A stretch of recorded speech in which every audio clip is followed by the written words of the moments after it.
शोभया नित्यसेवितम्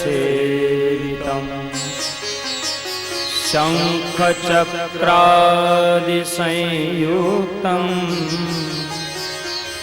घनश्यामं चतुर्भुजम् प्रभो नन्दकुमारो मे स्वामिनी वृषभानुजा कृतार्थोऽहं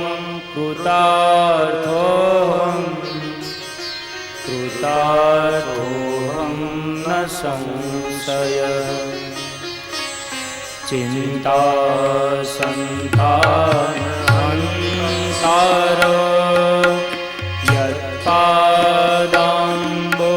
यत्पादाम्बोजरेण स्वीयानां तानि चाचार्या प्रणमामि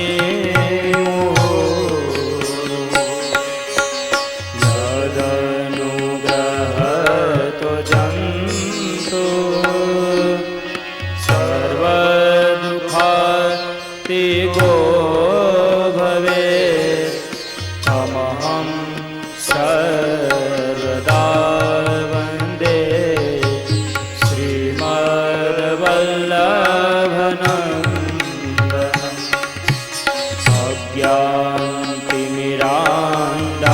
अज्ञानतिमिरान्धस्य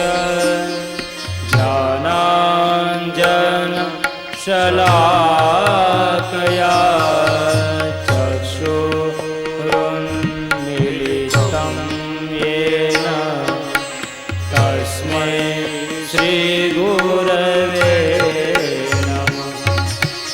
नमामि हृदये शेषे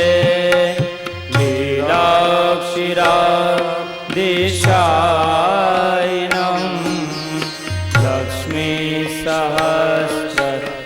लक्ष्मीसहस्रलीलाभिः सेव्यमानं कलानिधि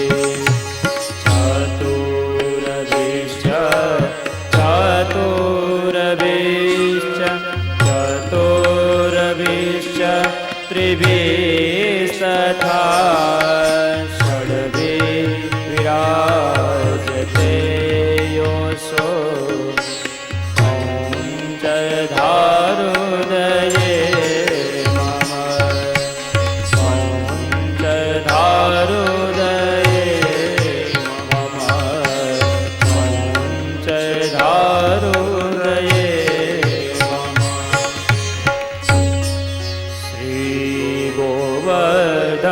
श्रीगोवर्धननाथ पादयुगलम् हैयं गवीन प्रियं नित्यं श्रीमथुराधिपं सुखकरं श्रीविठलेशं मुदा श्रीमद्द्वारवतीश गोकुलपति श्रीगोकुलेन्दु विभुं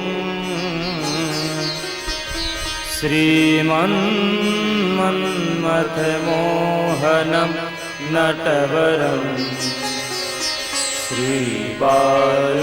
श्रीबालकृष्णं भजे श्रीमद्वल्लभविठलो गिरिधरं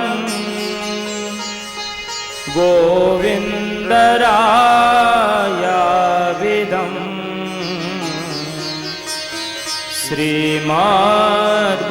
श्रीमद्बालकृष्ण गोकुलपति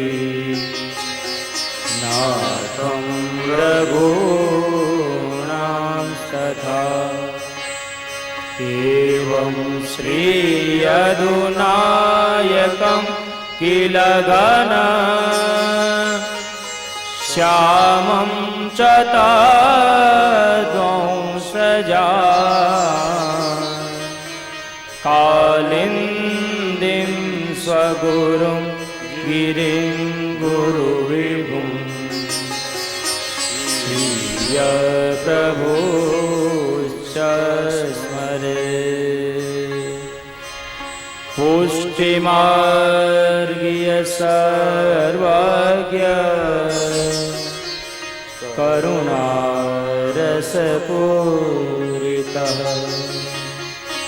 श्रेष्ठफलप्रदाता च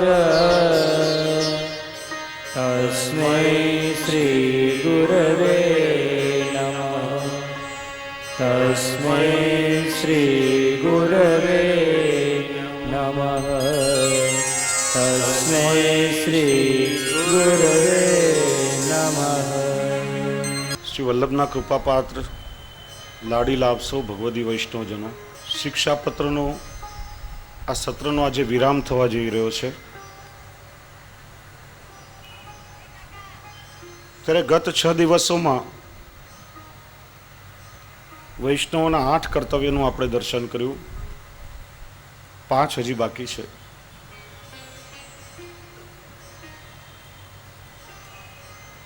ગઈકાલે સત્સંગ પર ચર્ચા કરી રહ્યા હતા. શ્રી હરિરાય પ્રભુચરણ સત્સંગ પર ખૂબ જ ભાર મૂકે છે. અનેક શિક્ષાપત્રોમાં આપે આજ્ઞા કરી કે ભગવદીય વૈષ્ણવો દુર્લભ છે, પ્રયત્નપૂર્વક ભગવદીય વૈષ્ણવનો સંગ કરો, સત્સંગ જીવનમાં નિત્ય કરો. એવા ભગવદીય વૈષ્ણવો ન મળે, શ્રી મહાપ્રભુજીના ગ્રંથોનું સેવન કરો. એ પણ દુર્લભ હોય તો કેવલ નામ સ્મરણ કરો, શ્રી વલ્લભકુલના શરણમાં જાઓ. કારણ કે આજના સમયમાં જેને આપણે કલિયુગ કહીએ છીએ, કાલનો પ્રવાહ તીવ્ર ગતિથી વહી રહ્યો છે. કલીનો અર્થ થાય કલહ, કલી એટલે ક્લેશ. એનો પ્રત્યક્ષ અનુભવ આપણે કરી રહ્યા છીએ. ઘરમાં કૌટુંબિક કલહો થતા હોય, ભાઈ ભાઈને વૈમનસ્ય થાય, પિતા પુત્રને નહીં બને, સાસુ વહુમાં કલહ, સમાજમાં અનેક પ્રકારના કલહ, રાજકીય પક્ષો લડતા હોય, ધર્મના નામે લોકો મારવા મરવા તૈયાર થાય. આ બધો જ કાલનો પ્રભાવ છે.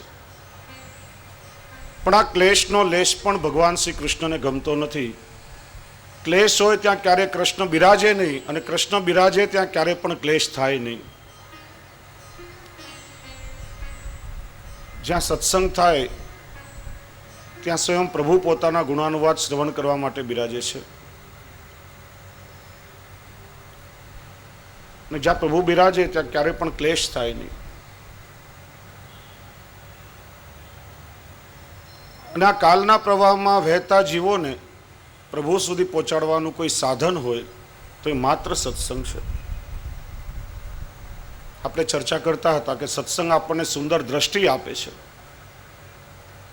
જીવ અને જગત તરફ જોવાની દ્રષ્ટિમાં પરિવર્તન આવે છે અને સર્વત્ર ભગવદાનંદની અભિવ્યક્તિ થાય છે. ગ્રંથો કહે છે બ્રહ્મ કોને કહેવાય? સર્વમ ખલુ ઇદમ બ્રહ્મ, જે સર્વત્ર વ્યાપ્ત છે, કણ કણમાં વ્યાપ્ત છે બ્રહ્મ. છતાં પણ આપણને પ્રભુના દર્શન થતા નથી. કોઈ વસ્તુ આપણી આંખની સામે હોય, કોઈ દ્રશ્ય આંખની સન્મુખ હોય તો આંખથી ઓછામાં ઓછું દેખાવું તો જોઈએ જ. ગ્રંથો કહે છે કે ભગવાન સર્વત્ર છે અને છતાં પણ આપણને દર્શન થતા નથી. એનો અર્થ કે ભગવાન ક્યાંય નથી તો ગ્રંથ અસત્ય કહે છે. શાસ્ત્રો ક્યારે પણ અસત્ય ન કે ભગવાન સર્વત્ર હોવા છતાં પણ આપણને દર્શન થતા નથી. એના થોડા કારણો બતાવ્યા છે. આંખની સામે કોઈ દ્રશ્ય હોય, કોઈ વસ્તુ મૂકવામાં આવી હોય અને દ્રષ્ટિ અને દ્રશ્યની વચ્ચે એક પડદો કરી દેવામાં આવે તો એ પડદાની પહેલે બાજુનું દ્રશ્ય આપણે જોઈ શકતા નથી. પડદો એટલે આવરણ, અને શાસ્ત્ર કહે છે આવરણ એ માયાનું આવરણ છે. ભગવાન સર્વત્ર હોવા છતાં પોતાના માયાના આવરણને લીધે કોઈને પણ દર્શન થતા નથી. સત્સંગમાં એ તાકાત છે કે માયાનું આવરણ ભેદીને પણ એ પ્રભુના દર્શન આપણને કરાવી શકે છે. સત્સંગથી જ પ્રભુની માયાને જીવ તરી શકે છે અને પ્રભુ સુધી પહોંચી શકે છે. પ્રભુના દર્શન થતા નથી એનું બીજું કારણ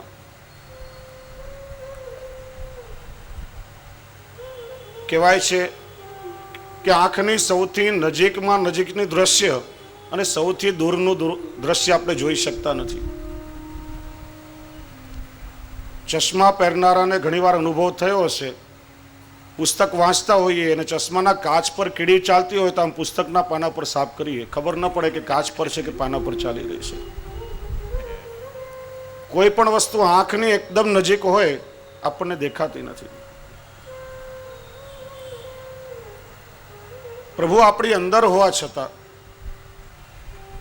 પ્રભુને બહાર શોધવા માટે આપણે ભટકીએ છીએ. એક ચિંતકે બહુ સરસ કહ્યું કે બહારનો વૈભવ શોધવા માટે ભટકવું પડે છે અને અંદરનો વૈભવ શોધવા માટે અટકવું પડે છે. વિધાતાએ આપણી બધી ઇન્દ્રિયો બહિર્મુખ બનાવી છે. પરાંચી ખાની વૈતૃણત વિરંચી. માનવીની બધી ઇન્દ્રિયો બહિર્મુખ છે. તમે જો આંખ બહારનું બધું દ્રશ્ય જોઈ શકે પણ આપણા શરીરના અંદરના કોઈ પણ દ્રશ્યને આપણે જોઈ શકતા નથી. ક્યાંય વાગ્યું હોય, ફ્રેક્ચર નથી થયું ને જોવા માટે એક્સરે કઢાવવો પડે.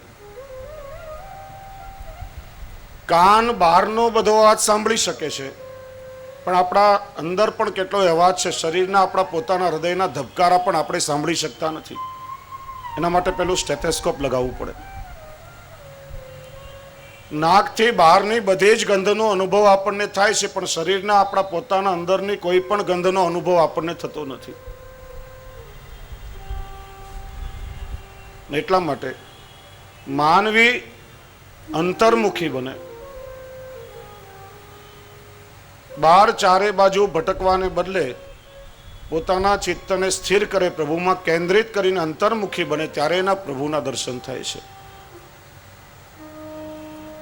ચોથું કારણ, આપણે બેઠા છીએ અને માનો પ્રગાઢ અંધકાર સર્જાઈ જાય. કોઈ પણ દ્રશ્ય જોવા માટે ઓછામાં ઓછો થોડો પ્રકાશ આવશ્યક છે. માનવીની આંખો અંધકારમાં કોઈ દ્રશ્યને જોઈ શકતી નથી. અજ્ઞાનતા એ માનવીના જીવનમાં સૌથી મોટો અંધકાર છે.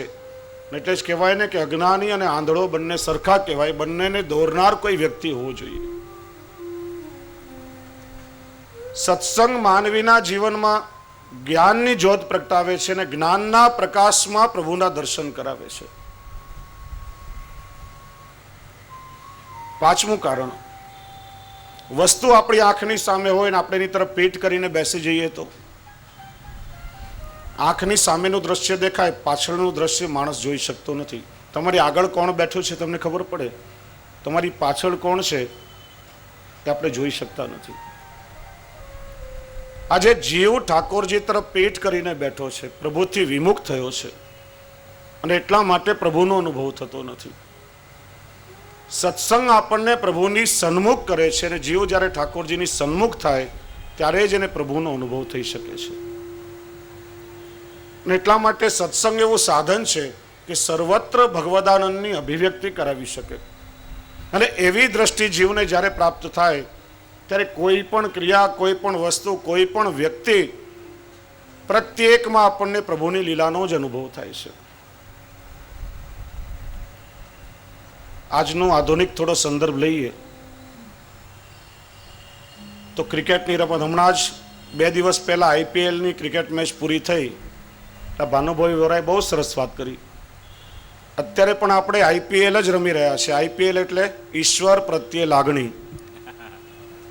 સામાન્ય રીતે રમતના રૂપમાં ક્રિકેટને જોઈએ, દ્રષ્ટિ થોડી બદલો, એમાં પણ આપણને જીવનના કેટલાય રહસ્યો મળશે, આધ્યાત્મિકતાના દર્શન થશે. જગતના મેદાનમાં, સંસારની પીચ ઉપર આપણે સૌ જીવનનું ક્રિકેટ રમવા આવ્યા છીએ. બોલર, બેટ્સમેન, ફિલ્ડર, એમ્પાયર આ બધી વ્યવસ્થા હોય તો બોલર એટલે ભગવાનની માયા. બોલર 6 દડા ફેંકે છે. 6 દડા છે કામ, ક્રોધ, લોભ, મોહ, મદ અને મત્સર. દડો એટલે અવસર. આપણે જ્યારે બેટિંગ કરીએ ત્યારે હાથમાં બેટ સંયમનું હોવું જોઈએ. જીવનના પ્રત્યેક અવસરોને સંયમથી સાચવવાના છે. અને માણસનો સંયમ છૂટી જાય તો પાછળ 3 વિકેટ છે, વિવેક, ધૈર્ય અને આશ્રય ઉડી જાય, દાંડી ઉડીને ક્લીન બોલ થઈ જવાય. એના પર પેલી 2 બેલ્સ હોય એ આપણી અહંતા અને મમતા છે. પ્રત્યેક અવસરને સંયમથી સાચવવું પડે. પાછળ વિકેટ કીપર છે આપણો અહંકાર, એના હાથમાં કેચ ઝીલાય તો પણ આપણે આઉટ થઈ જઈએ. પ્રત્યેક અવસરને, પ્રત્યેક દડાને રમીને આપણે રન બનાવવાના. હવે સામે રનર છે આપણો જીવન સાથી છે, એની સાથે સમજૂતી કેળવવી પડે, સમજણ કેળવવી પડે. એમાં ગેરસમજ ઊભી થાય અને 1 વિકેટ ચાલી જાય તો માણસનું જીવન બગડી શકે. હવે જેમ ક્રિકેટમાં બધો પુરુષાર્થ રન બનાવવા માટે છે, એમ ભગવદીય વૈષ્ણવના જીવનનો પુરુષાર્થ ઠાકોરજીની કૃપાનું સંપાદન કરવા માટે છે. 1, 2 ને 3 રન મળે તો ભગવાનની સાધારણ કૃપા, 4 લાગી જાય તો ભગવાનની અસાધારણ કૃપા, અને માનો 6 લાગી ગઈ તો ભગવાનની મહદ કૃપા મળી ગઈ. 2 એમ્પાયરો ઊભા છે, સતત રમતનું નિરીક્ષણ કરે છે અને પોતાનો નિર્ણય આપે છે. આ એમ્પાયરો છે સંતો અને ગુરુજનો, જે જીવનમાં આપણી ક્રિયાઓનો દર્શન કરી અને પોતાનો નિર્ણય આપે છે. પણ ઘણી વખત પેલા 2 એમ્પાયરો અસમર્થ જણાય ત્યારે આજકાલ 3rd એમ્પાયરની વ્યવસ્થા છે કે જેનો નિર્ણય અંતિમ ગણાય. 3rd એમ્પાયર એટલે ઠાકોરજી પરમાત્મા પોતે, જેમનો નિર્ણય અંતિમ અને અફર ગણવામાં આવે છે. આપણે વિચારીએ કે ભગવાન એક્શન રિપ્લે કેવી રીતે જોતા હશે. તો વેદ કહે છે કે સૂર્ય ચંદ્ર એ ભગવાનની આંખો છે. એટલે કલ્પના કર્યા સૂર્ય ચંદ્ર અસંખ્ય તારાઓ છે, એ બધા ટીવી કેમેરા પ્રભુએ ગોઠવ્યા છે, જેનાથી સંસારની પ્રત્યેક ક્રિયાનું નિરીક્ષણ થાય છે. અને ધર્મરાજાનો ચોપડો એ સ્કોરબોર્ડ છે, જેમાં એની સતત નોંધ થાય છે. એના પર બહુ સુંદર પંક્તિઓ પણ લખાઈ છે, ઘણી વખત ચર્ચા થઈ છે, અને માણસના જીવન સાથે કેટલી સંકળાયેલી છે. જગત મેદાન છે મોટું અને જીવન ક્રિકેટ છે. ઘણા છે રન હજુ બાકી ને છેલ્લી વિકેટ છે. કારણ કે આપણું જીવન પેલા 5 દિવસની લાંબી રમત હતી, પછી 50 ઓવરની વનડે, હવે તો 20 ઓવરમાં જ પતી જાય. એમ સતયુગમાં કહેવાય છે કે માણસ હજારો વર્ષ જીવતા, ધીરે ધીરે માણસની આયુષ્ય ઘટતી ગઈ. હવે તો 60 વર્ષ થાય, સમજવાનું ક્યારે ચિઠ્ઠી આવશે ખબર નથી. ઘણા છે રન હજુ બાકી ને છેલ્લી વિકેટ છે. છેક ખેલ જો જીવન તો રમજો ખેલ દિલીથી, કરે જો ભૂલ કોઈ સાથી તો સહેજો સ્નેહ દિલીથી. વિજય છે સત્યનો સમજી વિચરજો નેક દિલીથી, મનુષ્ય અવતાર મૃત્યુલોકથી છૂટવાનો ગેટ છે. જગત મેદાન છે મોટું ને જીવન ક્રિકેટ છે. શું કુબેરો શું સિકંદર, આઉટ થવાના એક દી, અને સમય આવે પીચ પરથી સૌ જવાના એક દી. આ પ્રાણનું પરબીડિયું થશે રવાના એક દી, અણનમ ઊભો અહમથી એણે ગુમાવી વિકેટ છે. 10 વિકેટ જાય એટલે પેલો જે નોટ આઉટ ખેલાડીઓ એને પણ પેવેલિયનમાં જવું પડે. અણનમ ઊભો અહમથી એણે ગુમાવી વિકેટ છે. જગત મેદાન છે મોટું ને જીવન ક્રિકેટ છે. થોડો સમય ક્રિકેટને જીવન સમજીએ તો આઉટ થવાની ક્રિયા એટલે મૃત્યુ. તો કે હિટ વિકેટ છે આપઘાત અને રનઆઉટ અકસ્માત છે. હિટ વિકેટ પોતાની જાતે જ વિકેટ પર પડી જાય, અને રનઆઉટ અકસ્માત છે. માણસ પોતાના ડેસ્ટિનેશનમાં ગંતવ્ય સ્થાનમાં પહોંચી ન શકે, વચ્ચે જ એક્સિડન્ટ, વચ્ચે જ ઉડી જાય. હિટ વિકેટ છે આપઘાત અને રનઆઉટ અકસ્માત છે. ખૂનને સ્ટમ્પિંગ સમજો, પાછળવાળો મારી નાખે, અને એટેક એલબીની લાત છે. બોલ્ડ થાય કે થાય કેચ મોતની સૌ જાત છે. જીવ છે દડો સાવ નાનો ને સામે કાળનું બેટ છે. જગત મેદાન છે મોટું ને જીવન ક્રિકેટ છે. થોડું પણ સારું રમી આઉટ થવામાં માલ છે. જેમ ક્રિકેટમાં કોઈ ખેલાડી પૂરી ઓવર રમ્યો હોય પણ ઓછા રન બનાવે તો કંઈ કામ લાગતું નથી. ઓછા દડામાં વધારે રન બનાવવો એ પુરુષાર્થ છે. એ માણસ કેટલો જીવ્યો એ મહત્વનું નથી, માણસ કેવું જીવ્યો એ મહત્વનું છે. ઘણા 80-90 વર્ષ જીવે પણ પોતે કેમ આવ્યા અને ક્યારે ગયા એને પોતાને ખબર ન હોય. ઘણા અલ્પ જીવનમાં પણ એવી સુગંધ પ્રસરાવતા જાય, અનંતકાળ સુધી લોકોને યાદ રાખે. પોતાના માટે જીવેનું મરણ થાય છે અને બીજાના માટે જીવેનું સ્મરણ થાય છે. થોડું પણ સારું રમી આઉટ થવામાં માલ છે, હારીને પણ જીતવું એ જવા મર્દની ચાલ છે. કોણ સ્વજન અને કોણ શત્રુ સૌના રુધિર લાલ છે. જે લાયન થઈને જીવન જીવ્યો, હંમેશા સિંહની જેમ બરાડા પાડતો હોય, લાયન થઈને જીવન જીવ્યો પણ એ કાળની સામે કેટ છે, બિલાડી જેવો થઈને ચાલ્યો જાય. જગત મેદાન છે, મોટું ને જીવન ક્રિકેટ છે. વેલ પ્લેડ હોય શરૂઆત રમતની, પણ અંત તો હાવ ઇઝ ધેટ છે. સનરાઈઝ હોય ભલે સવાર, પણ સાંજ તો સનસેટ છે. કાળ છે દડો વજ્રનો અને માટીની હેલ્મેટ છે. લાખ ઉધામાં કર્યા જીવડો પણ સૌની નક્કી ડેટ છે. જગત મેદાન છે, મોટું ને જીવન ક્રિકેટ છે. ને છેલ્લી પંક્તિ બહુ સરસ છે. ઈશ્વર હોય એમ્પાયર જ્યાં, મારું તારું ભૂલીશ તો. ખુલજે સૌને સુવાસ દેવા, ખરા અર્થમાં ખુલીશ તો. રહી વફાદાર જીવન રમતને, જીવતરના ઝૂલે ઝૂલીશ તો. એ એમ્પાયર પણ કહી ઉઠશે કે વાહ કેવું સરસ ક્રિકેટ છે. જગત મેદાન છે, મોટું ને જીવન ક્રિકેટ છે. દ્રષ્ટિ જો આવી હોય સામાન્ય રમતમાં, દરેક ક્રિયાઓમાં આપણને ભગવદાનંદની અભિવ્યક્તિ થાય છે. અને એટલા માટે શ્રી હરિરાય ચરણ આજ્ઞા કરે છે, સત્સંગ કરો, દુસ્સંગ છોડો. કારણ કે જે ઠાકોરજીથી વિમુખ થયેલા છે એમનો સંગ કરશો તો એમનો સંગ તમારે માટે પણ ભગવદ વિમુક્તાનું કારણ બનશે. ને એટલા માટે ભગવદીઓ ગાય છે કે તજમન હરિ વિમુખન કો સંગ. ત્યજમન હરિ વિમુખન કો સંગ. ત્યજમન હરિ વિમુખન કો સંગ. ત્યજમન હરિ વિમુખન કો સંગ. હરિ વિમુખન કો સંગ. ત્યજમન હરિ વિમુખન કો સંગ.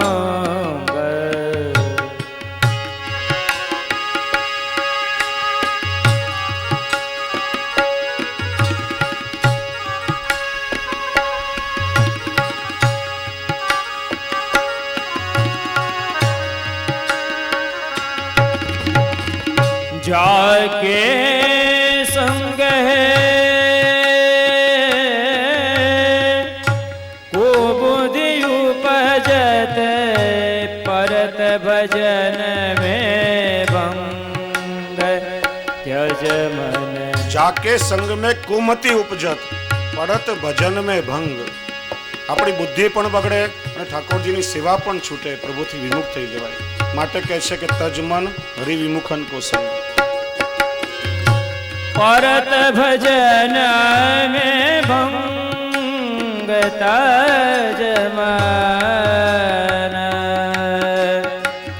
हरि विमुखन को संग.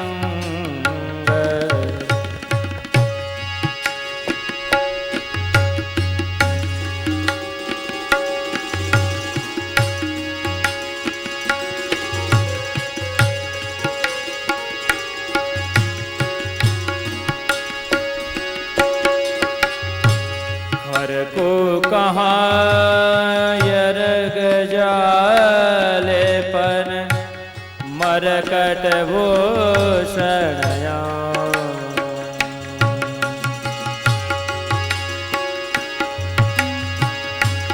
कागही कहाँ कपूर चुगाए, स्वानन वाये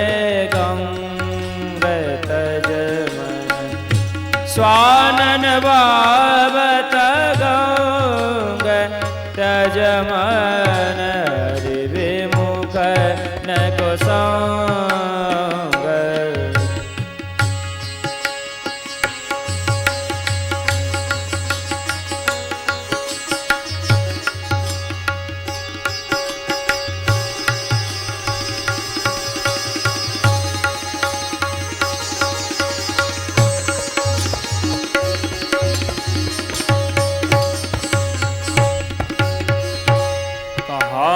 ભયો પયપાન કરાવે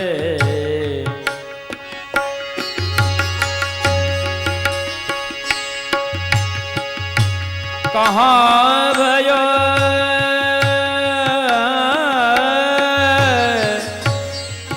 પયપાન કરાય વિષ નહીં ત્યજત ભુજં.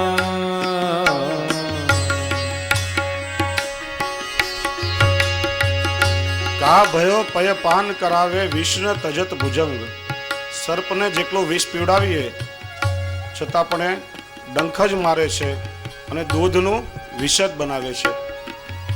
એટલા માટે દુસ્સંગી માણસ હોય એમનો સંગ કરવાથી આપણને પણ કેવલ દુસ્સંગ જ મળે છે. માટે એવા દુસ્સંગીઓનો સંગ તજવો જોઈએ. सूरदास प्रभु कार्य कामर पर सूरदास प्रभु सूरदास प्रभु कार्य कामर पर चढ़तन दो जो रंग जजमन चढ़तन दो जो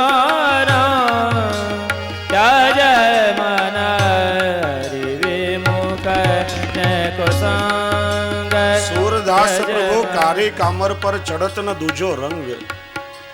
કાળા રંગ ઉપર બીજો કોઈ પણ રંગ ક્યારેય ચડતો નથી. જેના હૃદયમાં શ્યામ સુંદર વસી ગયો હોય, જેનું સર્વસ્વ શ્યામ સુંદર હોય, શ્યામ સ્વરૂપમાં જેની એકવાર આસક્તિ થઈ ગઈ, એના પછી એના ઉપર આ દુનિયાનો કોઈ પણ બીજો રંગ ક્યારે પણ ચડી શકતો નથી. એટલા માટે શ્રી હરિરાયચરણ આજ્ઞા કરે છે, દુસ્સંગ છોડો, ભગવદીઓનો સત્સંગ કરો. ભગવદીઓના લક્ષણનું દર્શન કરાવ્યું અને વૈષ્ણવનું 10મું કર્તવ્ય શ્રી હરિરાયચરણ સમજાવે છે. લૌકિક ફળની આશાઓ છોડી નિત્ય પ્રભુના દર્શનની કામના વૈષ્ણવોએ કરવી. લૌકિક ફળો બધા તુચ્છ છે, પણ પ્રભુના દર્શનની નિરંતર કામના કરવી. જેમ વ્રજભક્તો નિત્ય સિદ્ધ હતા, પ્રભુના નિત્ય દર્શન પોતાના ઘરમાં પણ સહજ સુલભ હતા, છતાં પણ એ નંદાલયમાં આવે છે. વિવિધ પ્રકારના મિસથી ત્યાં નંદાલયમાં યશોદાજી પાસે ઠાકોરજીની સેવા માગે છે. કોઈ વસ્ત્ર ધોવે છે, કોઈ સોહની કરે છે, કોઈ મંદિર વસ્ત્ર કરે છે, કોઈ સખી યશોદાજીને ત્યાં દધિમંથન કરી રહી છે. સૂર્યાસ્ત થયા પછી અંધારું થાય, દીવો પ્રગટાવે છે. દીવો પ્રગટાવીને અવારનવાર હવાથી એને ઠારી નાખે છે, પુનઃ પુનઃ એને પ્રગટાવવાનો પ્રયત્ન કરે છે કે વધારે ને વધારે સમય નંદાલયમાં રહેવા મળે અને અપલક ઠાકોરજીના દર્શન થાય. ગોપીઓ વિધાતાને ઠપકો આપે છે કે અરે વિધાતા, નેત્ર ઉપર આ પાપણ શા માટે બનાવી? કારણ કે ઠાકોરજીના દર્શન કરવામાં પલક બંધ થાય છે અને દર્શનમાં વ્યવધાન ઉત્પન્ન થાય છે, અને મેષ અપલક મારા પ્રભુના દર્શન થાય. નિત્ય હરિદર્શન લાલસા. શ્રી મહાપ્રભુજીએ 4 પુરુષાર્થો બતાવ્યા: ધર્મ, અર્થ, કામ અને મોક્ષ. રાણા વ્યાસ જે આપઘાત કરવા માટે ગયા હતા અને શ્રી મહાપ્રભુજીએ ચતુશ્લોકી ગ્રંથ ભણાવ્યો અને 4 પુષ્ટિ માર્ગીય પુરુષાર્થોનું દર્શન કરાવ્યું. ધર્મ એટલે કર્તવ્ય. લૌકિક ધર્મ જુદો, પણ અહીંયા અલૌકિક ધર્મ સર્વદા સર્વભાવે ન ભજનીયો વ્રજાદીપ. પુષ્ટિ પુરુષોત્તમ પ્રભુની સેવા એ જ આપણું પુષ્ટિ જીવોનું અનિવાર્ય કર્તવ્ય છે. અર્થ એટલે સંપત્તિ. લૌકિક સંપત્તિ કમાવા માટે સવારથી સાંજ સુધી આપણે કેટલી વેટ કરીએ છીએ, કેટલો પરિશ્રમ કરીએ છીએ, આખા દિવસમાં કેટલો પસીનો પાડીએ છીએ, છતાં પણ માનવીને સંતોષ નથી. જ્યારે આ પુષ્ટિ માર્ગમાં તો અર્થો હરિ રે વહી. અર્થ એટલે ધન, આપણી સંપત્તિ જ આપણા પ્રભુ છે. હમારો ધન હે શ્યામ ઘન માધો. પુષ્ટિ જીવોનું સાચું ધન આપણા ઘરમાં બિરાજતું આપણું સેવ્ય સ્વરૂપ અને આપણા હૃદયમાં રહેલો ભગવત ભાવ છે. અને ખર્ચતા પણ ખૂટે નહીં એવી આ દિવ્ય સંપદા છે. જે વૈષ્ણવના ઘરમાં ઠાકોરજીની સેવા બિરાજે છે અને જેના હૃદયમાં હરિગુરુ વૈષ્ણવ પ્રત્યે ભગવત ભાવ રહેલો છે, એ કદાચ ઝૂંપડામાં રહેતો હશે તો પણ એના જેવો અમીર આ જગતમાં બીજો કોઈ નથી. અને કદાચ વૈભવશાળી મહેલમાં બંગલાઓમાં રહેતો હશે પણ એના ઘરમાં પ્રભુની સેવા બિરાજતી નથી ને હૃદયમાં ભગવત ભાવ નથી, તો એના જેવો કંગાલ આ જગતમાં બીજો કોઈ નથી. એટલા માટે તો પ્રભુને નિધિ કહેવામાં આવે છે. પુષ્ટિ જીવોનું સર્વસ્વ, આપણું અર્થ, આપણું ધન, આપણા નિધિ આપણા પ્રભુ છે અને આપણો ભગવત ભાવ છે. એટલા માટે શ્રી હરિરાયચરણ આજ્ઞા કરે છે કે ખૂબ જ જતન કરીને ભગવત ભાવનું રક્ષણ કરજો. ભાવ બગડશે તો પ્રભુથી વિમુક્તા આવશે. સત્સંગથી ભાવનું પોષણ થશે અને આપણો ભાવ દ્રઢ થશે તો ઠાકોરજીનો દ્રઢ આશ્રય સિદ્ધ થશે. લૌકિક કામનાઓ જુદી, અનેક પ્રકારની કામનાઓ જીવાત્મામાં હોય. કામનાઓ ક્રોધનું કારણ બને. ગઈકાલે આપણે દર્શન કર્યું, ક્રોધથી માણસ વિવેક ચૂકે, બુદ્ધિ બગડે અને એનો સર્વનાશ થાય છે. ક્રોધ ભયંકર વસ્તુ છે. માણસની પ્રત્યેક લૌકિક કામનાઓ, ઈચ્છાઓ પૂરી થતી નથી. એટલા માટે પુષ્ટિ જીવોનું તો એક માત્ર કામ છે, કામ હરિ દિદુક શૈવ, નિત્ય હરિદર્શન લાલસા. અને પુષ્ટિ માર્ગીય મોક્ષ એટલે પ્રભુના જ બની જવું. જ્ઞાન માર્ગમાં મોક્ષ પ્રાપ્તિ માટે બધા સાધનો કરવામાં આવે છે. ચતુર્વિધ મોક્ષ. પણ એ જ્ઞાન માર્ગીય મોક્ષ ક્યારે મળે? શરીરમાંથી પ્રાણ નીકળી જાય અને કેવલ આત્માથી જ ભગવાનની અનુભૂતિ થાય, એનું નામ મોક્ષ. જ્યારે પુષ્ટિ માર્ગીય મોક્ષ ખૂબ જ વિલક્ષણ છે. પુષ્ટિ જીવો પ્રભુને પોતાના ઘરમાં સેવ્ય સ્વરૂપે પધરાવે છે અને પ્રભુની સેવા કરતા કરતા સર્વ ઇન્દ્રિયોથી પ્રભુને અનુભૂતિ કરી શકે છે. પ્રભુ સન્મુખ બિરાજતા હોય ત્યારે આંખથી પ્રભુના દર્શન કરી શકાય, વાણીથી કર્ણથી પ્રભુના ગુણાનુવાદના કથા શ્રવણ કરી શકાય, હાથથી પ્રભુના દર્શન કરી શકીએ, પગથી પ્રભુની સેવાર્થી ક્યાંય જઈ શકીએ. સર્વ ઇન્દ્રિયોથી બ્રહ્મની અનુભૂતિ એ જ પુષ્ટિ માર્ગીય મોક્ષ છે. જ્ઞાન માર્ગમાં શરીર છૂટી ગયા પછી મોક્ષની કામના છે. પણ શ્રી મહાપ્રભુજી આપણા પર કેટલી કૃપા કરી છે કે જીવતા જીવ આપણને આ શરીર સાથે અલૌકિક મોક્ષનું દાન કર્યું છે અને સર્વ ઇન્દ્રિયોથી પ્રભુની અનુભૂતિ આપણે કરી શકીએ છીએ. એટલા માટે શ્રી હરિરાયચરણ આજ્ઞા કરે છે કે લૌકિક ફળની અપેક્ષાઓ બધી છોડી દો. લૌકિક ફળો બધા નાશવંત છે, ક્ષણિક છે. આજે આપણને સુખરૂપ દેખાતા હોય પણ ક્યારે ને ક્યારે પાછા એ દુઃખનું કારણ અવશ્ય બને છે. સંપત્તિની ઈચ્છા હોય, કરોડો રૂપિયાની લોટરી લાગે, માણસ પ્રસન્ન થાય, પણ એ જ ધન જ્યારે લૂંટાઈ જાય ત્યારે પાછું દુઃખનું કારણ બને છે. કાર જોઈતી હોય, ગમતી હોય, આપણે એને ખરીદીએ ત્યારે પ્રસન્નતા થાય છે, પણ એ કારનો એક્સિડન્ટ થઈ જાય ત્યારે પાછું દુઃખનું કારણ બને છે. લૌકિક કામનાઓ આજે ભલે સુખરૂપ લાગતી હોય પણ ભવિષ્યમાં ક્યારે ને ક્યારે એ લૌકિક પાછું માનવીને દુઃખરૂપ જ બનતું હોય છે. અને એટલા માટે શ્રી હરિરાયચરણ આજ્ઞા કરે છે કે લૌકિક કામનાઓ બધી છોડી દો.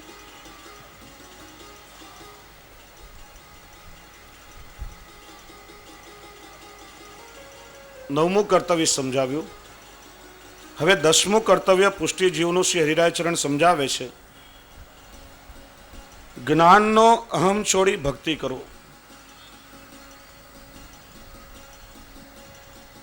આપણે પહેલા ચર્ચા કરી, અહમ એટલે કે મદ એ ભક્તિ માર્ગમાં કેટલો બાધક છે. અહીં શ્રી હરિરાયચરણ આજ્ઞા કરે છે કે જ્ઞાનનો મદ, કદાચ બધા ગ્રંથોનું અધ્યયન કરી લીધું હોય, સિદ્ધાંતો હૃદયારૂઢ થઈ ગયા હોય, પરમ જ્ઞાનીની સર્વોચ્ચ અવસ્થા પર તમે પહોંચ્યા હો, છતાંય જ્ઞાનનો જ્યારે અહમ થઈ જાય છે, તેવા જ્ઞાન દ્વારા પણ ઠાકોરજી પ્રસન્ન થતા નથી. એટલા માટે જ કહ્યું, અગ્ને જ્ઞાનાય શાસ્ત્રજ્ઞે દંભ દર્પ નિવૃત્તય બ્રહ્મજ્ઞે મુક્તે મુક્તે ભક્તિ અર્થમ ભક્તિ રિષ્યતે. અજ્ઞાની માણસ હોય એને જે વિષયનું, જે શાસ્ત્રનું જ્ઞાન પ્રાપ્ત કરવું હોય, એના પ્રત્યે શ્રદ્ધા હોય, ભક્તિ હોય, તો એનું અજ્ઞાન દૂર થાય, જ્ઞાન મેળવી શકે. જ્ઞાન મેળવ્યા પછી ભક્તિની જરૂર છે કે નહીં? તો કે છે ત્યારે પણ ભક્તિની જરૂર છે. કારણ કે ઘણા શાસ્ત્રો ભણી અને જે જ્ઞાન આપણે મેળવ્યું હોય એ જ્ઞાનનો અહંકાર ઉત્પન્ન ન થઈ જાય એટલા માટે ભક્તિની આવશ્યકતા છે. ભક્તિ હશે તો જ્ઞાન દ્વારા વિવેક પ્રગટ થશે અને એવું જ્ઞાન માણસના જીવનમાં એને વિકાસના માર્ગે લઈ જશે. અને ભક્તિનું અવલંબન નહીં હોય, શ્રી મહાપ્રભુજી સમજાવે છે, કેવલ જ્ઞાન નિરસ છે, કેવલ કર્મ કઠોર છે, ભક્તિ સરસ અને કોમલ છે. 3 માર્ગો બતાવ્યા, જ્ઞાન માર્ગ, કર્મ માર્ગ અને ભક્તિ માર્ગ. જ્ઞાન માર્ગ અને કર્મ માર્ગ પર ચાલનારા જીવોએ ભક્તિનું અવલંબન તો રાખવું જ પડે છે. કારણ કે જ્ઞાની માણસને જો ભક્તિનું અવલંબન નહીં હોય તો એ જ્ઞાનથી અહંકાર ઉત્પન્ન થશે અને એને વિનાશના માર્ગે લઈ જશે. તમે આજે જો સાયન્સ અને ટેકનોલોજી કેટલા બધા ડેવલપ થયા. વિજ્ઞાનનું એક પાસું છે, માણસના સુખ સગવડતાના કેટલાય સાધનો આજે વિજ્ઞાને બનાવ્યા છે. અને વિજ્ઞાનનું બીજું પાસું છે atom bomb, neutron bomb, missile, hydrogen bomb, આખા વિશ્વને વિનાશના તરફ પણ લઈ જઈ રહ્યું છે. એટલા માટે જ સંસ્કૃતમાં એવું કહેવાયું, સરસો વિપરીતાશ્ચેત સરસત્વમ ન મુંચતી, સાક્ષરા વિપરીતાશ્ચેત રાક્ષસા એવ કેવલમ. સરસ જ્ઞાન રસરૂપી કહેવામાં આવ્યું છે. જેણે રસરૂપી જ્ઞાન પ્રાપ્ત કર્યું છે, ખરો જે જ્ઞાની છે, એ સરસને આપણે ઊંધેથી વાંચીએ તો પણ સરસ જ થાય, એમાં ક્યારેય પરિવર્તન આવતું નથી, માણસ વિચલિત થતો નથી. પણ આપણે ત્યાં કહેવાય ને કે ભણ્યો ખરી પણ ગણ્યો નહીં. કેવલ પોથીઓ વાંચીને પંડિત થઈ ગયો, પણ જેના હૃદયમાં ભક્તિ નથી, જેનું હૃદય ભક્તિથી સભર થયું નથી. ખાલી ભણેલાને સાક્ષર કહેવાય ને સાક્ષરાને ઊંધેથી વાંચો તો રાક્ષસા થાય. અને એવા માણસોએ જગતને મોટું નુકસાન પહોંચાડ્યું છે. અભણ માણસ પગલું ચૂકે પણ ભણેલો હંમેશા ભીત ભૂલે. આ જગતમાં જેટલું નુકસાન પહોંચાડ્યું છે એટલું વધારેમાં વધારે ભણેલા માણસોએ પહોંચાડ્યું છે. અને એટલા માટે શ્રી હરિરાયચરણ કહે છે કે જ્ઞાનનો પણ અહમ છોડી દો, પ્રભુની ભક્તિ કરો. કારણ કે ભક્તિ એ સર્વોપરી તત્વ છે. શ્રી મહાપ્રભુજી જ્ઞાન, કર્મ અને ભક્તિ માર્ગ માટે 3 દ્રષ્ટાંત આપે છે, સહનમ, ખનનમ અને ગંગા તીર સ્થિતિ. જ્ઞાન માર્ગ સહનમ પ્રકાર છે.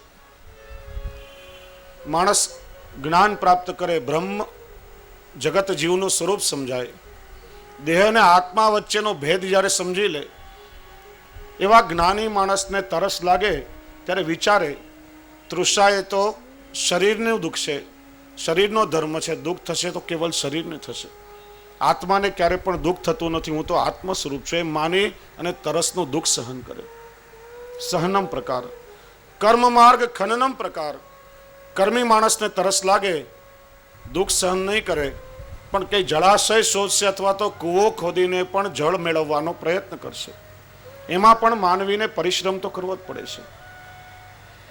જ્યારે ભક્તિ માર્ગ એટલે ગંગા તીર સ્થિતિ, તૃષાનું દુઃખ સહન કરવાને બદલે કે કૂવો ખોદવાને પરિશ્રમ કરવાને બદલે ગંગાજીના કિનારે જઈને જ માણસ વાસ કરી લે, તો જ્યારે પણ તરસ લાગે ત્યારે શીતલ, મધુરું, નિર્મળ ગંગાજળ સહજમાં પ્રાપ્ત થાય. અને ભક્તિની જ્યારે પરિપક્વતા આવે છે ત્યારે ગંગાજીના ઘાટ પર ઉતરવાનો પણ પરિશ્રમ કરવો પડતો નથી. ગંગાજી સ્વયં શીતલ જલના જારીજી ભરીને એને રોગાવી જશે. એટલા માટે ભક્તિ એ સર્વોપરી તત્વ છે. અને દયારામભાઈ એક ચંદ્રાવળામાં ખૂબ જ સરસ કહે છે કે ભક્તિ છે એ શૂન્ય અંક જેવી છે. કૃષ્ણની ભક્તિ અંક છે, બીજા સાધન સર્વે શૂન્ય. અંક વિના સૌ અફળ છે, સશૂન્ય શૂન્ય 10 ગુણ્ય. 10 ગણું બિંદુ આદ્ય અંક એકે, અંક વિના શૂન્ય શૂન્ય અનેકે. ભક્તિ કરી તેણે સર્વ કંઈ કીધું, ભક્તિ વિના સર્વ કાંઈ ન સીધું. અહીંયા મીંડાનું દ્રષ્ટાંત સમજાવે છે. મીંડાની કોઈ કિંમત હોતી નથી, પણ એ મીંડાની આગળ જ્યારે અંક લાગે ત્યારે જેટલા મીંડા વધારો એની 10-10 ગણી કિંમત વધતી જાય છે. દશક, શતક, હજાર એવી રીતે. પહેલા અંક ન હોય તો ગમે તેટલા મીંડા વધારો એ મીંડાની કોઈ કિંમત રહેતી નથી. એમ ભક્તિ છે, અંક છે. અને ત્યાર પછી જેટલા પણ તમારા કોઈ પણ કાર્યમાં જ્યારે ભક્તિનું અવલંબન હશે તો દરેક કાર્યમાં ભગવત કૃપાથી વૃદ્ધિ થતી જશે. અને ભક્તિ નહીં હોય તો આ સંસારના દરેક કાર્યો ફક્ત મીંડા જેવા છે. ને એટલા માટે ભક્તિ કરો. અને પ્રભુની ભક્તિ કરવા માટે કોઈ વયની આવશ્યકતા નથી. સહજ ભક્તિમાં પ્રવૃત્ત થઈ જાઓ. ને એટલા માટે દયારામભાઈ બીજા એક ચંદ્રાવળામાં કહે છે કે ધ્રુવજીને ક્યાં વય હતું, ક્યાં હતું સુદામાને ધન, કુબજાને ક્યાં રૂપ હતું, ઉગ્રેસનમાં શું પુરુષાર્થન. કુબજા પાસે રૂપ ક્યાં હતું, ધ્રુવજી પાસે વય ક્યાં હતું, સુદામા તો નિર્ધન હતો, અને ઉગ્રસેન પાસે શું પુરુષાર્થ હતું. છતાં કેવલ પ્રભુની ભક્તિથી આ લોકો પ્રભુને પામી શક્યા છે. જેણે જેણે પ્રભુની કેવલ ભક્તિ કરી છે, કોઈ પણ સાધન વગર કેવલ ભક્તિથી પ્રભુને પ્રસન્ન કરી શક્યા છે. અને ભક્તિ વગર કરેલું કોઈ પણ કર્મ એ વ્યવહાર માત્ર છે. કોઈ પણ ક્રિયામાં જ્યારે ભક્તિનો સમન્વય થાય છે ત્યારે ક્રિયાનું પણ ઉર્ધ્વીકરણ થાય છે. ક્રિયા સ્વયં ભક્તિ બની જાય છે. આપણે પોતાના રહેવા માટે એક મકાન બનાવીએ, એને હાઉસ કો, બંગલો કે આપણે કહેશું, વિલા કહેશું. પણ એ મકાનમાં જ્યારે પ્રભુની પ્રતિષ્ઠા થઈ જાય ત્યારે મકાન મંદિર બની જાય છે. મકાનમાં ભક્તિ ભળે તો મકાન મંદિર બને. પોતાના ખાવા માટે આપણે રાંધીએ તો અન્ન કહેવાય, રસોઈ કહેવાય. પણ અન્નમાં ભક્તિ ભળે ને પ્રભુને ધરીને લેવા માટે પ્રભુને ધરીને લેવામાં આવે, અન્ન પ્રસાદ બની જાય છે. મોજ શોખ માટે સાંભળીએ તો સંગીત કહેવાય, પણ સંગીતમાં ભક્તિ ભળે ને પ્રભુની પ્રસન્નતા માટે સંગીત હોય, કીર્તન બની જાય છે. પોતાના આનંદ માટે કંઈ ફરવા જઈએ તો પ્રવાસ કહેવાય, પણ પ્રવાસમાં ભક્તિ ભળે ને કોઈ ભગવત કાર્ય માટે જઈએ તો પ્રવાસ યાત્રા બની જાય છે. એટલા માટે ભક્તિ વગરની દરેક કૃતિઓ અધૂરી છે. અને દયારામભાઈ એને બહુ સુંદર રીતે વિસ્તારથી સમજાવે છે કે ભક્તિ વિના કેવલ કૃતિ કરે તેને ફળ પરલોકે ન થાય. મણિધર પવન ભક્ષી રહે, જુઓ મત્સ્ય તીર્થ જલ નાય. મીન તીર્થ ભીલ મૃગ વનવાસી, અંધ ગ્રહે દંડ કાસદ જાય કાશી. સર્પ દંડવત નટ સિદ્ધ, વેશ દરસ તપોધન ભાવના લેશ. ઘણા બધા દ્રષ્ટાંતો દયારામભાઈ અહીં આપ્યા છે. મણિધર એટલે નાગ કે અજગર ભૂખ્યો રહે છે, વાયુ ભક્ષી કહેવાય છે. એક જ જગ્યા પર પડ્યો રહે છે, ક્યાંય ખોરાક ગોતવા જતો નથી. જે સામે ચાલીને આવે એનું જ ભક્ષણ કરે છે. ખાલી વાયુનું ભક્ષણ કરીને જીવે, છતાં પણ એને ઉપવાસ કરવાનું ફળ મળતું નથી. ગંગાજીમાં માછલાઓ 24 કલાક હોય છે, છતાં પણ એ માછલાઓને ગંગા સ્નાનનું ફળ મળતું નથી. ભીલ લોકો વનવાસી હોય, જંગલમાં રહીને જ પોતાનું જીવન વિતાવતા હોય, છતાં પણ એમને ઘર છોડીને વનવાસ કરવાનું ફળ મળતું નથી. આંધળો માણસ હોય, લાકડીના ટેકે ટેકે ચાલે છે, છતાં પણ એને દંડ ગ્રહણ કરવાનું ફળ મળતું નથી. કાસદ એટલે ટપાલી, દરરોજ એને ટપાલ પહોંચાડવા માટે કાશી જવું પડે, પણ એનાથી એને કાશીની યાત્રાનું ફળ મળતું નથી. નાગ પેલો પોતાના પેટ પર ચાલતો ચાલતો કદાચ મંદિરમાં પણ જાય તો પણ એને ભગવાનને દંડવત કરવાનું ફળ મળતું નથી. નટ પોતાની કલા બતાવે, કદાચ કોઈ સિદ્ધ યોગીનો વેશ ધરી અને જોવાવાળાને આકર્ષિત કરે, પણ એનાથી એનામાં સિદ્ધપણું આવતું નથી. ભગવા કપડાં પહેરીને સંસારમાં મન રાખે, મનમાં જો વૈરાગ્ય ના આવ્યો હોય તો એનાથી એને સંન્યાસી થવાનું ફળ મળતું નથી. સાચો વૈરાગ્ય શ્રી મહાપ્રભુજી સમજાવે છે કે મનનો વૈરાગ્ય છે. એક બહુ સરસ વાત સાંભળી હતી. બે સંન્યાસીઓ એકવાર એક નદીના કિનારેથી પસાર થઈ રહ્યા હતા. નદીમાં કોઈ સ્ત્રી ડૂબી રહી હતી, બચાવો બચાવો ચીસ પાડી રહી હતી. એક સંન્યાસીએ જોયું, કહ્યું કોઈ સ્ત્રી પાણીમાં ડૂબી રહી છે, આપણે એને બચાવવી જોઈએ, નહીં તો એનું મૃત્યુ થશે. બીજો કે આપણે સંન્યાસી છીએ, બ્રહ્મચારી છીએ, આપણાથી સ્ત્રીને હાથ લગાવાય નહીં, ધ્યાન બીજે રાખ, કાન બંધ કર અને સીધો ચાલ. પેલી આર્તનાદ કરી રહી હતી. સંન્યાસીનું હૃદય દ્રવી ઉઠ્યું. લાગ્યું કે એને બચાવીશ નહીં તો તત્કાળ એનું મૃત્યુ થશે. કછોટો વાળીને પાણીમાં કૂદી પડ્યો. પેલી પાણીમાં ડૂબી રહેલી સ્ત્રીને બચાવીને બહાર લાવ્યો, કંધા પર ઉપાડી પાણીમાંથી બહાર કાઢી બહાર મૂકી એના પ્રાણ બચાવ્યા. બીજો સંન્યાસી કે આ તે શું કર્યું? એક તો સ્ત્રી વળી પાછી પાણીમાં પલળેલી, તારા કંધા પર ઉપાડી, તારું બ્રહ્મચર્ય તૂટી ગયું, તારું સંન્યાસ ખંડિત થઈ ગયું, તારો ધર્મ ભ્રષ્ટ થઈ ગયો. પેલો સમજાવે છે કે ભાઈ, મેં તો મારો ધર્મ નિભાવ્યો છે, મેં તો એને ફક્ત બચાવી છે, મારા હૃદયમાં કોઈ વિકાર નથી. પણ પેલો સંન્યાસી પોતાની લપ મૂકે નહીં. કલાક થયા, 2 કલાક થયા, સ્ત્રી વળી પાછી પાણીમાં ભીંજાયેલી તારા કંધા પર ઉપાડી, તારો સંન્યાસ ભંગ થઈ ગયો, તારો ધર્મ ભ્રષ્ટ થઈ ગયો. ત્યારે છેવટે પેલા સંન્યાસીએ કહ્યું કે મેં ભીંજાયેલી સ્ત્રીને મારા કંધા પર ઉપાડીને ક્યારની પણ મૂકી દીધી છે, પણ તે 2 કલાકથી તારા મનમાં ઉપાડી રાખી છે ને હજી સુધી મૂકતો નથી. ધર્મ મારો નહીં, તારો ભ્રષ્ટ થઈ ગયો. જય હો. માટે ક્રિયા જ્યારે મનથી કરીએ ત્યારે ફળ મળે. સંન્યાસ પણ મનથી જ્યારે ધારણ કરે, સંસારમાં રહીને પણ મન પ્રભુમાં પરોવે તો એને સંન્યાસનું ફળ મળે. પણ સંન્યાસી થઈને મન જો લૌકિકમાં આસક્ત રહે તો એને સંન્યાસીનું ફળ મળતું નથી, એમ દયારામભાઈ કહે છે. બ્રાહ્મણો પણ શ્રી મહાપ્રભુજી આજ્ઞા કરે છે, લાભ પૂજાર્થ યત્નેસુ. આ કલિયુગમાં મોટો દોષ બતાવ્યો છે કે ઠાકોરજીની સેવા પણ કેવલ પોતાના ઉદર પોષણ માટે, પેટ ભરવા માટે થતી હશે.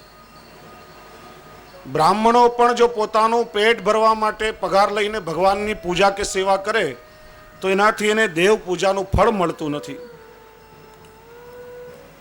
કારીગર હોય, મૂર્તિ બનાવે તો એનાથી ભગવાનનું સ્વરૂપ સિદ્ધ કરવાનું એને ફળ મળતું નથી. એવી રીતના ભક્ત કવિ કહે છે, ફરવા નિમિત્તે તીર્થમાં જાય તો એને તીર્થોનું ફળ મળતું નથી. આજે તો આપણે ત્યાં પ્રકાર થઈ ગયો. કોઈના પણ લગ્ન થાય ને પૂછીએ કે ફરવા ક્યાં જશો, તો કહેશે શ્રીનાથજીના દર્શન કરવા જશું ને હનીમૂન પણ થઈ જશે. હવે આવા ભાવથી જો શ્રીજી બાબાના દર્શન કરવા માટે જાય તો એનાથી ક્યારેય પણ તીર્થનું ફળ મળે નહીં. તીર્થનું સેવન કરવાના ભાવથી તીર્થમાં જાય તો એનું ફળ મળે.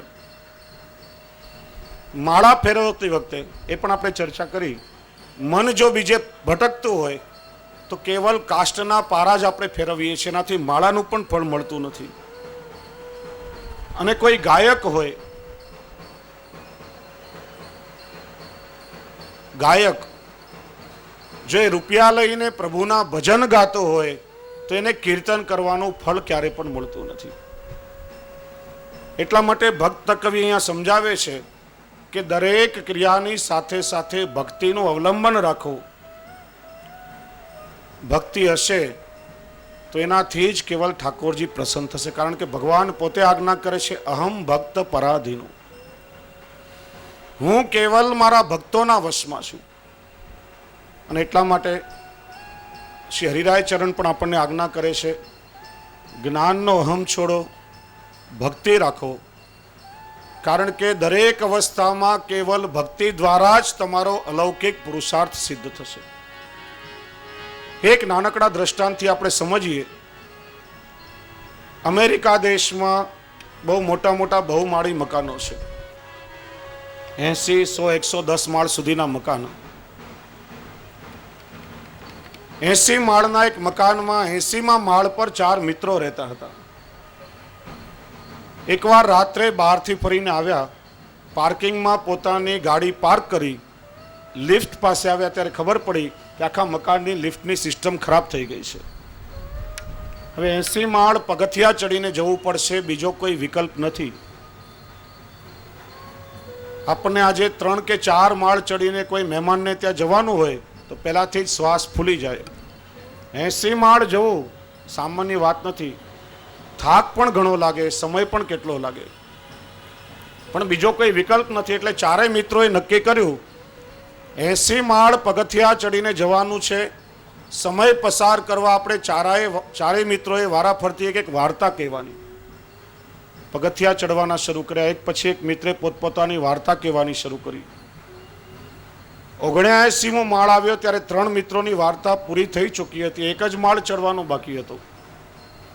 ત્રણેય મિત્રોએ પેલા ચોથા મિત્રને કહ્યું કે ભાઈ એક જ માળ ચડવાનો છે, પણ આપણો કરાર થયો છે કે ચારેય વાર્તા કહેવાની, માટે તારી વાર્તા તો કરવી જ પડશે.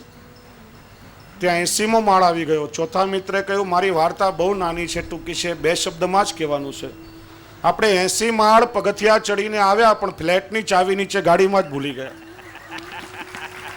એ લેવા માટે પાછું હવે નીચે ઉતરવું પડશે. એમ જ્ઞાનના શિખરો સર કરીએ, સમૃદ્ધિના શિખરો સર કરીએ, ગમે તેટલા જીવનમાં ઊંચે ચડીએ, પણ ભક્તિ એ પ્રભુને પ્રાપ્ત કરવાની ચાવી છે.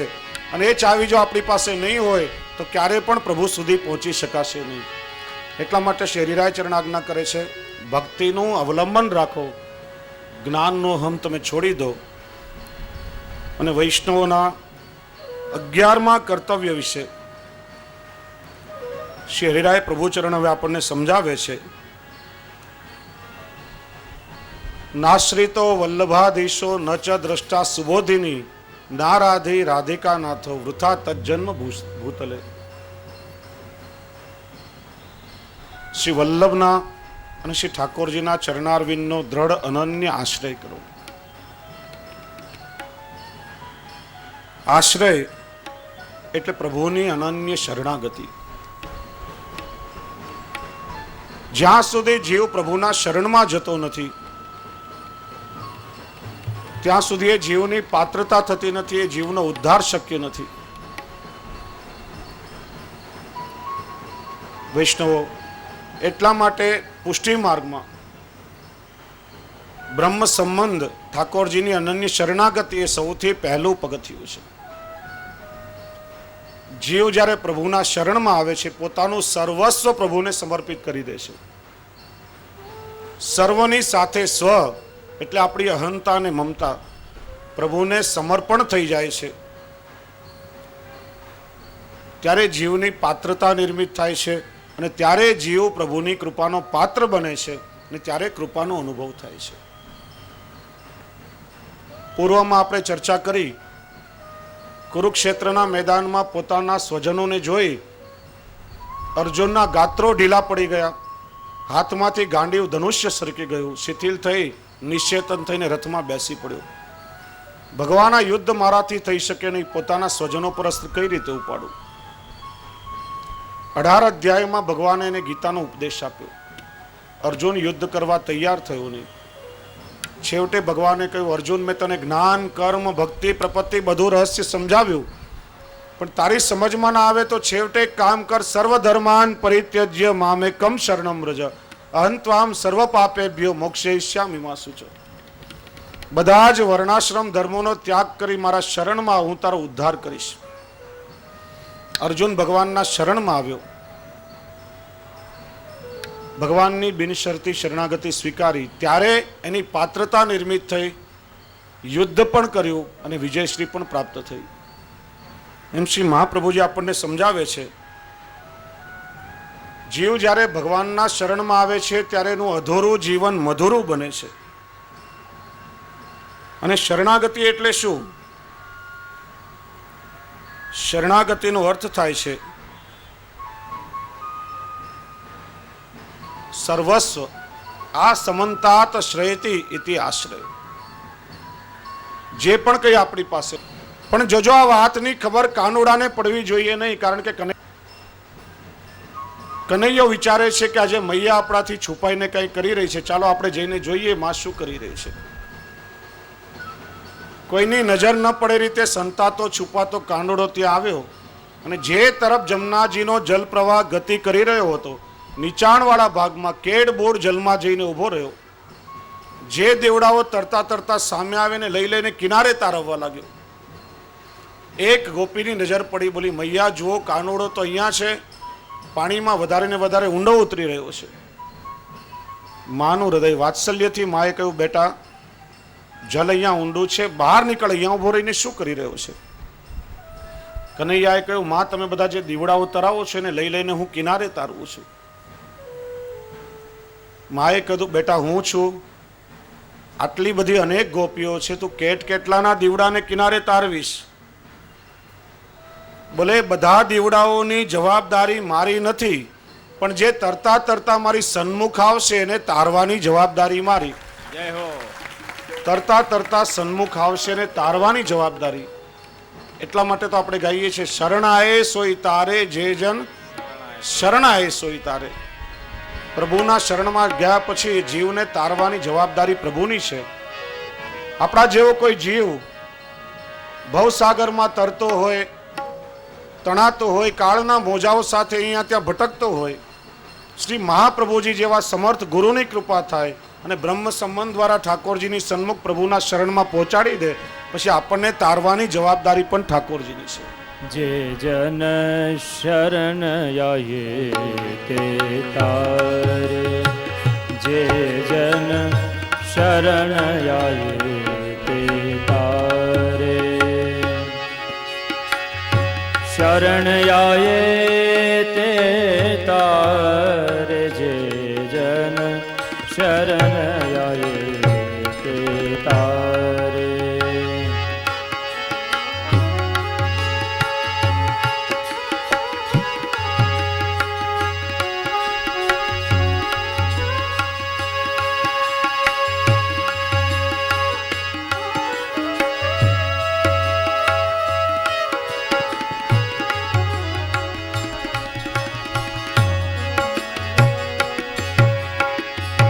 दीन दयाल प्रगटे पुरुषोत्तम, श्री विठ्ठल नाथ ललारे, श्री विठ्ठल नाथ ललारे. जे जन शरण आये ते तारे, जे जन शरण आये ते तारे.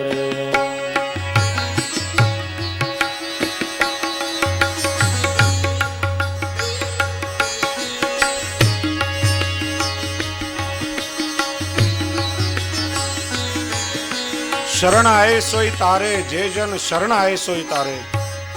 એટલા માટે 17મા શિક્ષાપત્રના 9મા અને 10મા શ્લોકમાં આશ્રય માટે શ્રી હરિરાયચરણ આજ્ઞા કરે છે, આશ્રયે નૈવ સકલમ સિદ્ધિ મેતિ ન સંશય, પૃથક શરણ માર્ગોક્તિ ન એવં પ્રભોરપી, શરણસ્સ સમુદ્ધાર કૃત વિજ્ઞાપનાદિકમ, વિવેક ધૈર્ય ભક્ત્યાદિ સાધના ભાવવાદત. શ્રી હરિરાયચરણ આજ્ઞા કરે છે કે આશ્રય રહેવાથી જ નિસ્સંદેહ પુષ્ટિ જીવોને સર્વ સિદ્ધિ પ્રાપ્ત થશે. જે જીવોનો પ્રભુમાં દ્રઢ વિશ્વાસ છે એનું સકલ કાર્ય સિદ્ધ થશે જ. પુષ્ટિ માર્ગમાં ફલને દેવાવાળા ફલાત્મા પ્રભુ સ્વયં છે. કેવલ ઠાકોરજીનો આશ્રય. લૌકિકમાં જો કોઈનો આશ્રય કરશો તો લૌકિક આશ્રય બધા વ્યર્થ છે. કારણ કે જીવ છે નિરાધાર છે, ભગવાન સર્વાધાર છે. જીવ એકત્ર છે, ભગવાન સર્વત્ર છે. ભગવાન સર્વાત્મા છે, સર્વેશ્વર છે. આશ્રય કરવો તો કેવલ પ્રભુનો કરવો. પ્રભુ એ સર્વસમર્થ છે. જે જીવ પ્રભુનો દ્રઢ આશ્રય કરશે એનું સર્વ કાર્ય, જેમ મા પોતાના બાળકનું સર્વ કાર્ય સિદ્ધ કરે છે એમ પ્રભુ પોતાના ભક્તોનું સર્વ કાર્ય સિદ્ધ કરશે.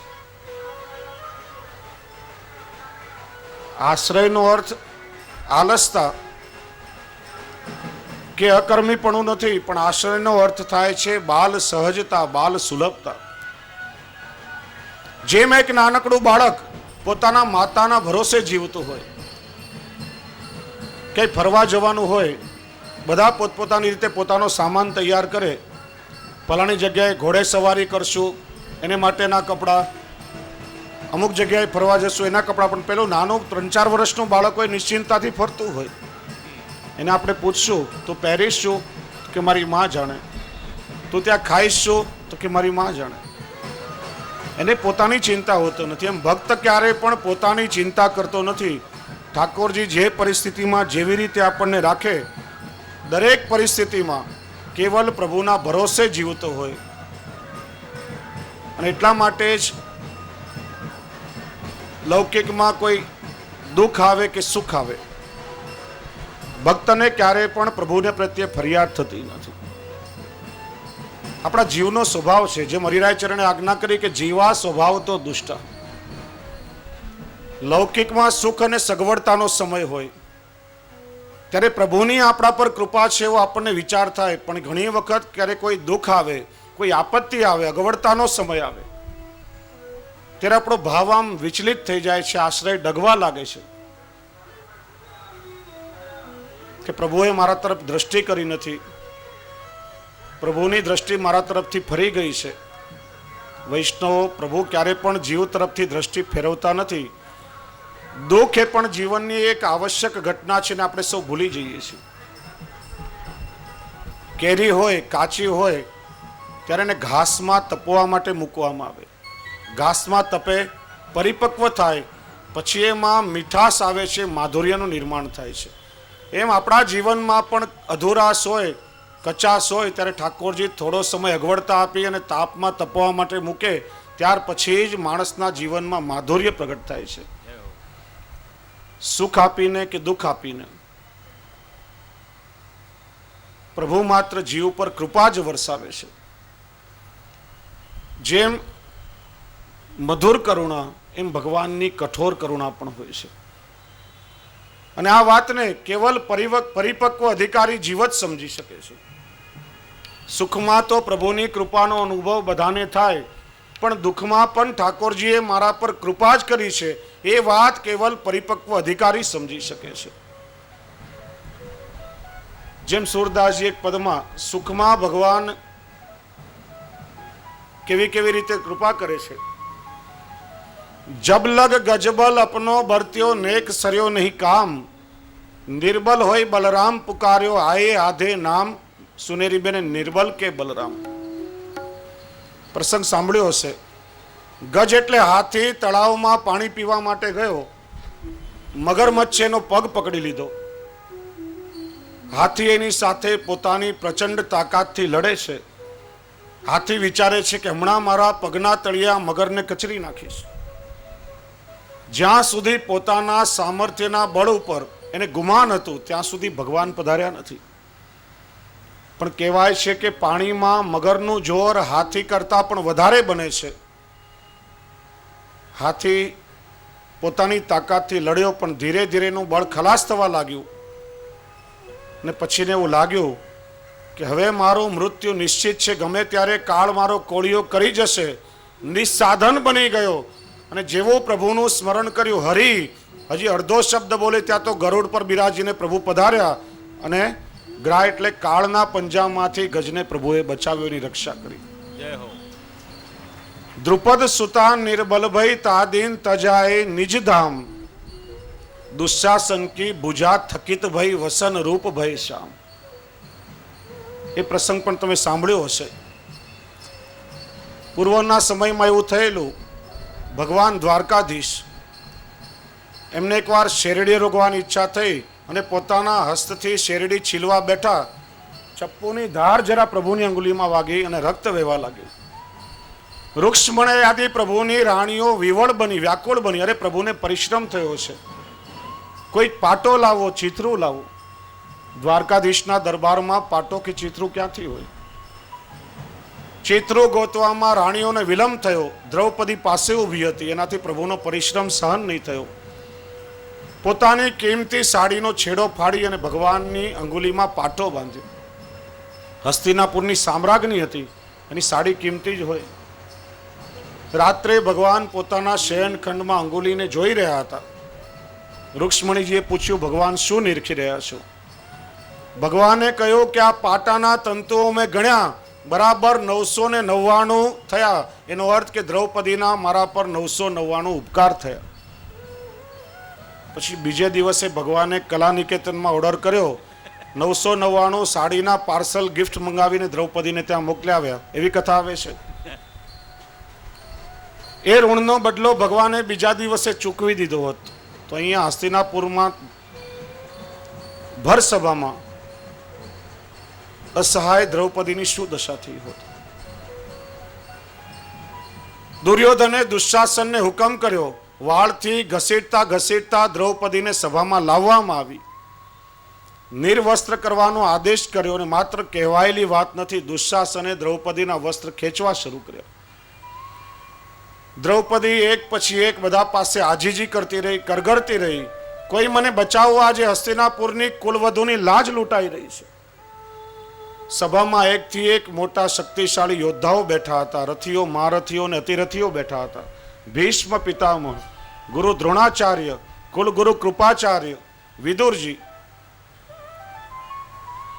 બધા નતમસ્તક થઈ ગયા. કોઈ પણ દ્રૌપદીની લાજ બચાવી શકવા માટે સમર્થ નથી. જો દ્રૌપદીને જ્યાં સુધી લૌકિક આશ્રય હતો, જ્યાં સુધી લૌકિક સામર્થ્ય પર વિશ્વાસ હતો, ત્યાં સુધી પ્રભુએ એની રક્ષા કરી નથી. પણ અહીંયા કહે છે કે દ્રુપદ સુતા નિર્બલ ભય તાદિન તજી આયે નિજ ધામ. ને દ્રૌપદીને લાગ્યું કે આ લૌકિકમાં કોઈ મારી રક્ષા કરવા માટે સમર્થ નથી. હે કૃષ્ણ, હવે હું આપના શરણમાં છું, નિસ્સાધન બની ગઈ છું, આપ મારી લાજ રાખો. અને જાણે વસ્ત્રના રૂપમાં સ્વયં ભગવાન પ્રગટ થયા હોય એ રીતે એક પછી એક 999 દ્રૌપદીના ચીર ભગવાને પૂર્યા. અને દુશાસન કી ભુજા થકિત ભય વસન રૂપ ભય શામ. દુશાસન જેના માટે કહેવાય છે કે એના બાવડામાં 1000 હાથીઓ જેટલું બળ હતું, છતાં પણ વસ્ત્ર ખેંચતા ખેંચતા થાકી ગયો. દ્રૌપદી પ્રભુના શરણમાં આવી ત્યારે પ્રભુએ એની રક્ષા કરી છે.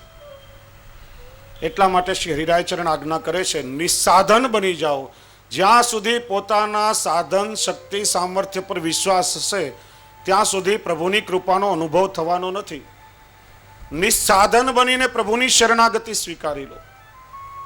જેમ વ્રજભક્તો નિસ્સાધન બની ગયા હતા, કેવલ પ્રભુની કૃપાનો જ આશ્રય હતો, અનન્ય ભાવથી પ્રભુની શરણાગતિ સ્વીકારી. અને એટલા માટે પ્રત્યેક ક્ષણે ઠાકોરજીની કૃપાનો અનુભવ આ વ્રજભક્તોને થયો હતો. જીવને જ્યાં સુધી પોતાના શક્તિ સામર્થ્ય કે લૌકિક સામર્થ્ય પર વિશ્વાસ હોય ત્યાં સુધી પ્રભુનો અનુભવ એને થતો નથી. અમેરિકાની બનેલી સત્ય ઘટના છે. કેલિફોર્નિયામાં મિસ્ટર હન્ટ, ચાંદીના સટ્ટા બજારના ઉદ્યોગપતિ હન્ટ બ્રધર્સ, આખા વિશ્વમાં પ્રખ્યાત, અબજો રૂપિયાની સંપત્તિ. એકવાર હાર્ટ એટેક આવ્યો. ડૉક્ટરોએ સારવાર આપીને કહ્યું કે બીજી વાર તમને હૃદય રોગનો હુમલો આવશે, ગમે ત્યારે તમારું હાર્ટ ફેલ થઈ શકે, તાત્કાલિક સારવારની જરૂર તમને પડશે. પોતાનો વિશાળ મહેલ જેવો બંગલો, એમાં બધી સારવારની વ્યવસ્થા એણે ઊભી કરી. અમેરિકાના ટોચના 8 કાર્ડિયોલોજિસ્ટ અને કાર્ડિયો સર્જન સાથે હોટમેલમાં સીધો સંપર્ક, ફોન લગાડે અને 3 મિનિટમાં ડૉક્ટરો ઘરે આવીને સારવાર આપી શકે. આધુનિકમાં આધુનિક બધી દવાઓ એના ઘરમાં તૈયાર રહે, ઓક્સિજનના સિલિન્ડર સુધી તૈયાર રહે. બન્યું એવું, જે વૈભવશાળી વિસ્તારમાં એ રહેતો હતો, એકવાર અચાનક પ્રચંડ વાવાઝોડું આવ્યું, વૃક્ષો પડી ગયા, વીજળીના બધા તાર કપાઈ ગયા, ટેલિફોનના કનેક્શન તૂટી ગયા, અંધકાર સર્જાયો. જે મેડિકલની તબીબી સારવારની વ્યવસ્થાવાળી ચાવી પહેલાંના સેક્રેટરી પાસે રહેતી હતી એ દિવસે આવી શક્યો નહીં. એવી પરિસ્થિતિમાં એને હાર્ટ એટેક આવ્યો અને અંધારામાં તરફડિયા મારતા મારતા પ્રાણ છોડી દીધા. પોતાનું એક પણ સાધન એને કામ લાગી શક્યું નહીં. પોતાના સામર્થ્ય પર ભરોસો હતો, એના કરતાં પ્રભુ પર એટલો વિશ્વાસ રાખ્યો હોત તો કદાચ વાવાઝોડું જ નહીં આવત. કહેવાનો આશય, ઠાકોરજીની કૃપા પર ભરોસો રાખો અને બીજો દ્રઢ વિશ્વાસ રાખો કે ઠાકોરજી સુખ આપીને અથવા તો દુઃખ આપીને પણ જીવ પર કૃપા જ વિચારી રહ્યા છે. અને એટલા માટે પુષ્ટિજીવોને જ્યારે કોઈ અગવડતા આવે, કોઈ તકલીફ આવે ત્યારે ક્યારે પણ એ પ્રભુને ફરિયાદ કરતા નથી. કારણ કે આશ્રયને, ભક્તિને ને ફરિયાદને કંઈ પણ લાગતું વળગતું નથી. ભગવાનનો સાચો ભક્ત હોય ક્યારે પણ ભગવાનને ફરિયાદ કરતો નથી, અને ફરિયાદ કરે ક્યારે પણ સાચો ભક્ત હોતો નથી. એટલા માટે કેટલા એવા મર્યાદા માર્ગમાં પણ પ્રભુના એવા સંતો થયા છે કે જે પરિસ્થિતિમાં પ્રભુએ રાખ્યા, સહર્ષ પ્રભુની કૃપાને સ્વીકારી છે. સંત એકનાથ થયા, એમને ભગવાને રૂપાળા પત્ની આપ્યા. ભગવાનને વિનંતી કરી કે પ્રભુ તે મને સારી પત્ની આપી અને મારા ધર્મના આચરણમાં પણ એટલી જ અનુકૂળ છે, એટલા માટે ધર્મનું આચરણ સારી રીતે કરી શકું છું, તારી કેટલી કૃપા છે. તો મહારાષ્ટ્રના સંત તુકારામ, એમને ભગવાને ખૂબ જ પ્રતિકૂળ પત્ની આપ્યા, ખૂબ જ ખરાબ સ્વભાવ, કંઈ પણ કાર્ય કરતા હોય કકળાટ કરે, આખો દિવસ એમને હેરાન કરે, કોઈ પણ ભગવત કાર્ય નહીં કરવા દે, આખો દિવસ બાધા નાખ્યા કરે. તો એમણે પ્રભુને ફરિયાદ કરી નથી. એમણે પણ પ્રભુને વિનંતી કરી કે પ્રભુ તમારી કેટલી કૃપા છે કે આટલી પ્રતિકૂળ પત્ની મને આપી, એટલે તો લૌકિકમાં મારું મન લાગતું નથી, તમારામાં લાગેલું રહેશે, નહીં તો કદાચ મારું મન સંસારમાં ભટકી જાત. બીજા 16 ગ્રંથો મહાપ્રભુજીના આપેલા ઉપદેશો છે, પણ પ્રાર્થના પુષ્ટિ માર્ગમાં એક પણ નથી. પ્રાર્થના એટલે ભગવાન પાસે યાચના કરવી, માગણી કરવી, પ્રભુ મને આ આપો, પ્રભુ મને તે આપો. અને આપણને માગતા પણ આવડે છે ખરા? જીવને પ્રભુ પાસે માગતા પણ નથી આવડતું, કારણ કે આપણને ખબર નથી કે આપણું હિત શેમાં રહેલું છે અને આપણું અહિત શેમાં રહેલું છે. અને એટલા માટે જીવ ઘણી વખત ભગવાન પાસે માગી માગીને અહિત પણ માગી બેસે છે. કુંભકર્ણ ભગવાન પાસે ઇન્દ્રાસન માગવા ગયો પણ નિંદ્રાસન માગી આવ્યો. આપણને ખબર નથી કે શેમાં હિત રહેલું છે અને શેમાં અહિત રહેલું છે. વૈષ્ણવ આપણને 2 ડગલા પણ દેખાતું નથી, એટલે ઘણીવાર ઠોકર લાગે ને આપણે પડી જઈએ છીએ, પણ પ્રભુને આપણા અનંત જન્મારાઓની ખબર છે. ને એટલા માટે જે પરિસ્થિતિમાં ઠાકોરજી રાખે એમાં પ્રસન્નતાપૂર્વક પોતાના જીવનનો નિર્વાહ કરો. પ્રભુ પાસે ક્યારે પણ માગણીઓ કરશો નહીં. ભક્તિ માર્ગમાં જીવ ક્યારે ઠાકોરજી પાસે માગતો નથી. હું ઘણીવાર એક દ્રષ્ટાંત આપું છું. એક ખૂબ સંપન્ન એવું પતિ પત્નીનું યુગલ દરરોજ મંદિરમાં ભગવાનના દર્શન કરવા માટે જાય. દર્શન કરે ને ભગવાન પાસે પ્રાર્થના કરે કે પ્રભુ તમારે આપેલું બધું અમારી પાસે છે, શેર માટીની ખોટ છે, એક દીકરો આપો તો તમારી બહુ કૃપા. ઘણા વર્ષો સુધી આ ક્રમ ચાલ્યો. દરરોજ પ્રભુ પાસે માગણી કરે કે પ્રભુ એક દીકરો આપો તો આપની બહુ કૃપા થાય.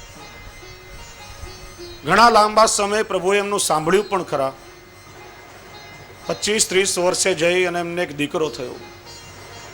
હવે સંપન્ન પરિવાર અને આટલા લાંબા ગાળે દીકરો થયો એટલે ખૂબ લાડકોડથી એનો ઉછેર થયો. દીકરાની દરેક ઈચ્છાઓ મા બાપ પૂરી કરે, એની દરેક જીદ પૂરી કરે. પરિણામે પેલો બગડ્યો, બેફામ થયો, તોફાની થયો. 20 વર્ષે કોઈ વાત પર કજિયો થયો અને બાપની છાતી પણ એને જોરથી લાત મારી. બાપ બિચારો રડતો રડતો પાછો મંદિરે ગયો. કહ્યું ભગવાન આ મારું કયા જન્મનું પાપ? ભગવાન કે કોઈ જન્મનું પાપ નહીં, પણ આ જન્મની તારી માગણી, કારણ કે તને સંતાન થાય એમાં તારું હિત નથી, એ મને ખબર છે, તને ખબર નથી, પણ તે માગ્યો એટલે મેં આપ્યો, હવે ફળ તું જ ભોગવ. કઈ વસ્તુમાં આપણું હિત છે કે હિત એની આપણને ખબર નથી. એટલે ઠાકોરજી પાસે કંઈ ક્યારે પણ માગવું જોઈએ નહીં. જે પરિસ્થિતિમાં ઠાકોરજી રાખે, સુખમાં કે દુઃખમાં, દુઃખમાં પણ કેવલ ઠાકોરજીની કૃપાનો અનુભવ કરી કે આ પરિસ્થિતિ જીવનમાં આવી છે, એ મારી અશુદ્ધિઓને દૂર કરવા માટે, શુદ્ધિકરણ માટે ઠાકોરજીએ મારા પર કૃપા વિચારી છે. કારણ કે આપણા જીવનમાં આવતું દુઃખ એ કેવલ નિરપવાદ નિયમબદ્ધતા કે કર્મના કઠોર દંડ માત્ર નથી, પણ ઘણી વખત ઠાકોરજી જીવ પર કૃપા વિચારી દુઃખ પણ આપે છે અને દુઃખો જીવનું શુદ્ધિકરણ કરી એ દુઃખોને દૂર પણ કરે છે. જેમ પરીક્ષિત રાજાને રાજાપણાનો અહંકાર થયો હતો અને શમિક ઋષિના ગળામાં સર્પ નાખ્યો, તો ભગવાને એને શાપ પણ અપાવ્યો તક્ષકના દંશનો, અને વળી પાછું સુખદેવજી પાસે ભાગવતનું શ્રવણ કરાવીનો ઉદ્ધાર પણ કરાવી નાખ્યો. એટલા માટે ભગવાન દુઃખ આપે છે એ જીવના શુદ્ધિકરણ માટે. એકવાર એક પનિયારી પોતાના માથા પર પાણીનો હાંડો ભરીને ચાલી જતી હતી અને એ ઘડામાંથી આમ પાણી છલકાયા કરે. પાછળ પાછળ એક કવિ ચાલ્યો જતો હતો, એને આ દ્રશ્ય જોયું ત્યારે કવિ પેલા ઘડાને કહે છે કે અરે ઘડા, આ પનિયારીએ તને પોતાના માથા પર ઉપાડ્યો છે, તું બહેકી ગયો છે, છકી ગયો છે, એટલા માટે તું છલકાય છે. કવિ કોને કહેવાય કે પ્રકૃતિ સાથે જે સંવાદ રચી શકે, કુદરત સાથે કીર્તન કરે એનું નામ કવિ. નિવેદિતાત્મ ભી કદાપીતિ ભગવાન પી પુષ્ટિસ્થો ન કરિષ્યતિ લૌકિકીમ ચ ગતિમ. જેણે ભગવાનને આત્મસમર્પણ કર્યું છે ને કોઈ પણ કાળે ચિંતા કરવી નહીં, કારણ કે ઠાકોરજી સર્વસમર્થ છે, આપણી લૌકિક ગતિ ક્યારે પણ નહીં થવા દે. 41માં શિક્ષાપત્રના 11મા શ્લોકમાં શ્રી હરિરાયચરણ આજ્ઞા કરે છે, તદીયાનામ સ્વતશ્ચિસ્તા કુરુતે પિતૃવર્ધરી પુનઃ સ્વીતા પ્રકુર્વાણામ મૂર્ખ એવ ન સંશય. ભગવત ભક્તોએ ક્યારે પણ પોતાની ચિંતા કરવી નહીં. જેમ પિતા અને પુત્રની ચિંતા રાખે છે, તેમ માની ગોદમાં સેતેલું બાળક પણ નિર્ભય છે. બાળક માના ખોળામાં સૂતેલું હોય ને કોઈ ચિંતા હોતી નથી. જેમ સંસારમાં માતા પિતા પોતાના બાળકની સર્વ રીતે રક્ષાને પોષણ કરે છે, તેમ પ્રભુ ભક્તોની આલોક તથા પરલોકની સર્વ ચિંતા કરે છે. માટે બ્રહ્મ સંબંધ લીધેલા પુષ્ટિજીવોએ પ્રભુને સર્વસ્વ સમર્પણ કર્યા પછી ક્યારે પણ લૌકિક ચિંતા કરવી નહીં. ને એટલા માટે જ કહેવાયું, ભોજન આચ્છાદ અને ચિંતા વૃથા કુર્વંતી વૈષ્ણવા યોયમ વિશ્વંભરન દેવ સકીમ ભક્તાન ઉપેક્ષતે. દયારામભાઈ પણ એક ચંદ્રાવડામાં ખૂબ સુંદર આપણને સમજાવે છે કે ભોજન વસનની ચિંતા કરી વૈષ્ણવે ક્યારે પણ ના થવું નિરાશ. વિશ્વંભર પૂર્યા વિશ્વને તે કેમ ભૂલે નિજદાસ. વૈષ્ણવોએ પોતાના ભોજન અને વસ્ત્રોની ક્યારે પણ ચિંતા કરવી નહીં, લૌકિક ચિંતા કરવી નહીં. વિશ્વંભર આખા વિશ્વનું પોષણ કરે છે, પોતાના નિજદાસને કેમ ભૂલી શકે. હવે ભગવાન કોને કેવી કેવી રીતે આપે છે ચંદ્રાવાળામાં સમજાવે છે કે અજગરને અનાયાસ હરી આપે આહાર વનમાં લાપી, શક્કરખોરને સાગર બેટમાં દેછે મિલાવી, મિલાવે ચાતકને જળ સ્વાતી, ગિરિશૃંગે વૃક્ષ પોષે કોઈ ભાતી. સ્ત્રી સ્તને પય કર્યું પોષવાને બાળ, તે તને નહીં ભૂલે ભજ ગોપાળ. દૃષ્ટાંત આપે છે, અજગર જેમ કંઈ પ્રયત્ન કરતો નથી, વગર પ્રયત્ન એને ખોરાક મળી જાય છે. શક્કરખોર નામનું પ્રાણી જે ફક્ત સાકર ખાઈને જીવે છે, દરિયાના પેટાળમાં પણ ભગવાન સાકર આપીને એનું પેટ ભરી દેતા હોય છે. ચાતક સ્વાતિ નક્ષત્રના જલ વગર બીજું જલ પીતું નથી, તો ભગવાન સ્વાતિ નક્ષત્રમાં એને જલ આપે છે. પર્વત ઉપર કોઈ વૃક્ષ ઉગે ત્યારે પણ એનું પોષણ ભગવાન પર્વત ઉપર જલથી કરી દેતા હોય છે. આખા વિશ્વનું જે પોષણ કરે છે, પોતાના જીવને ક્યારે પણ નહીં ભૂલે. માટે લૌકિક આશ્રય છોડી અને કેવલ પ્રભુનો આશ્રય કરો. શ્રી મહાપ્રભુજી આશ્રયના 6 પ્રકાર આપણને બતાવે છે. ષડવિધા શરણાગતિ. આનુકૂલસ્ય સંકલ્પ, પ્રાતિકૂલ્ય વિસર્જનમ, રક્ષસ્યતિ વિશ્વાસ, ભર્તૃત્વે વર્ણમ તથા આત્મ નૈવેદ્ય કાર્પણ્ય ષડવિધા શરણાગતિ. શરણાગતિના 6 પ્રકાર શ્રી આચાર્ય ચરણે બતાવ્યા છે. સૌથી પહેલા અનુકૂલસ્ય સંકલ્પ. પ્રભુને પ્રસન્નતા થાય એ રીતે ભક્તોએ પોતાનું જીવન જીવવું. મારા પ્રભુ કઈ વસ્તુથી પ્રસન્ન થશે, શું કરવું જેનાથી મારા ઠાકોરજી રાજી થાય. પ્રભુને અનુકૂળ થઈને રહેવું એ શરણાગતિનું પહેલું લક્ષણ છે. પ્રાતિકૂલ્ય વિસર્જનમ. ભગવત ધર્મના આચરણમાં આવતી જેટલી પણ પ્રતિકૂળતાઓ કે બાધકો છે એનો તત્કાળ ત્યાગ કરી દેવો. મારા પ્રભુને શું નહીં ગમે એવું હું જીવનમાં ક્યારે પણ નહીં કરું. પ્રભુને શું નથી ગમતું? તો કે ઠાકોરજીને ધુમાડો નથી ગમતો, પ્રભુને અસત્ય નથી ગમતું, પ્રભુને રાગ દ્વેષ નથી ગમતા, પ્રભુને અહંતા મમતા નથી ગમતી, અને સૌથી મોટામાં મોટું ભગવાનને પોતાના ભક્તના દ્વેષી ક્યારે પણ ગમતા નથી. ભગવાન પોતાનો અપરાધ તો ક્ષમ્ય કરે છે, પણ પોતાના ભક્તોનો કોઈ અપરાધ કરે તો ભગવાનને ક્યારે પણ ગમતો નથી. એટલા માટે જે કંઈ ઠાકોરજીને ન ગમે એનો તત્કાળ ત્યાગ કરવો. શરણાગતિનું ત્રીજું લક્ષણ સમજાવે છે રક્ષસ્યતિ વિશ્વાસ. ઠાકોરજી જે કંઈ કરશે આ જીવ પર કૃપા વિચારીને કરશે, મારું હિત કરશે. ઠાકોરજી ક્યારેય પણ જીવનું અહિત કરતા જ નથી.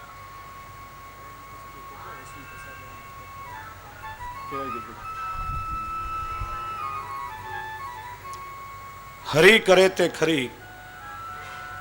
ઠાકોરજી જે કરે તે કેવલ ભક્તનું હિત કરે છે. વૈષ્ણવો ઘણી વખત આપણને એવું લાગે લૌકિકમાં કોઈ એવી ઘટના બની રહી છે અને આપણો ભાવ શિથિલ થઈ જાય છે. પણ એક વસ્તુ યાદ રાખો કે ઠાકોરજી ખૂબ જ કૃપાળુ છે. લૌકિકમાં કોઈ નાની ઘટના આપીને મોટી ઘટનાનું પ્રભુ નિવારણ કરી દેતા હોય છે. કારણ કે આ કર્મના બંધનો છે, પણ ઠાકોરજી એનો કઠોર દંડ જીવને આપતા નથી.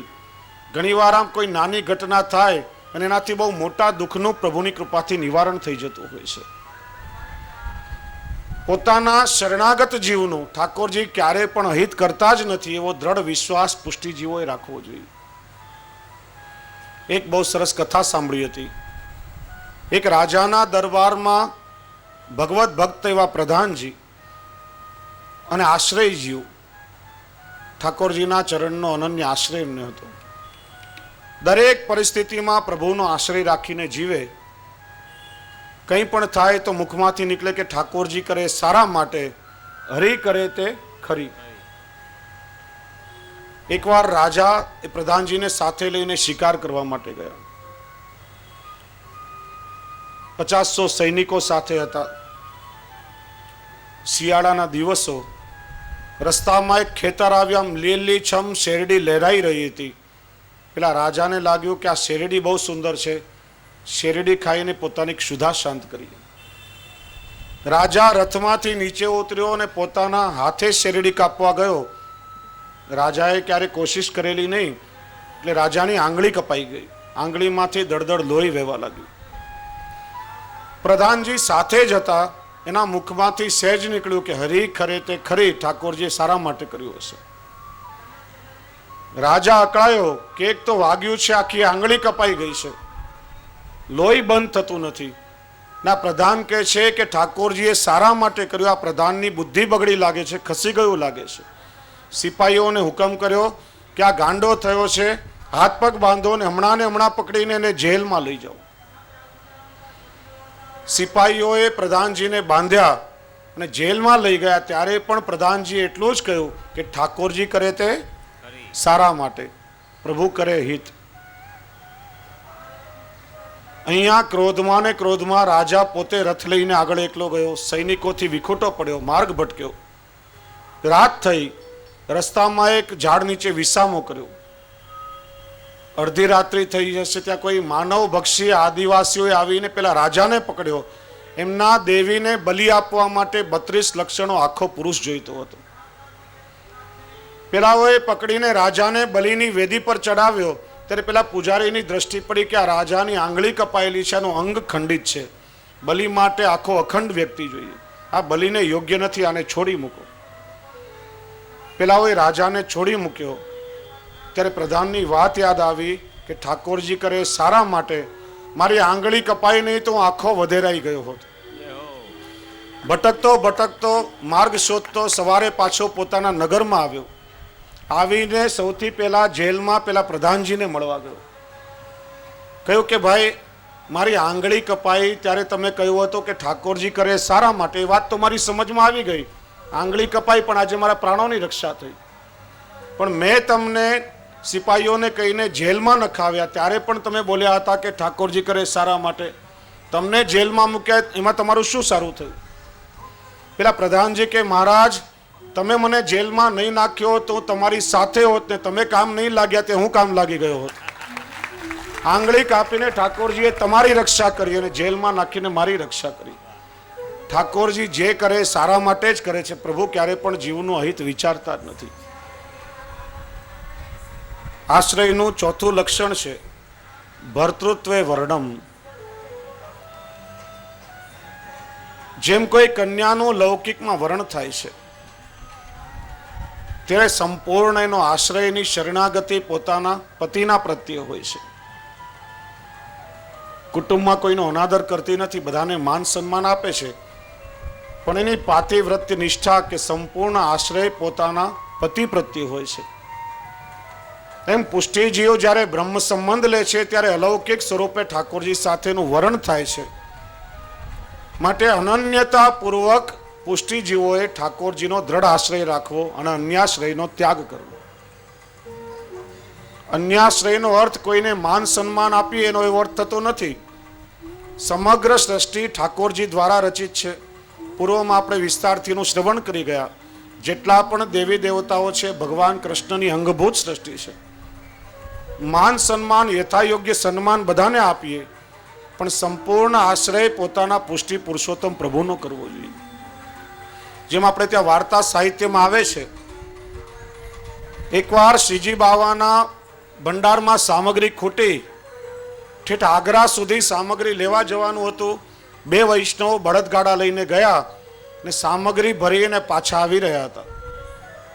રાત પડી, રસ્તામાં ભૈરવનું કોઈ સ્થાન આવ્યું.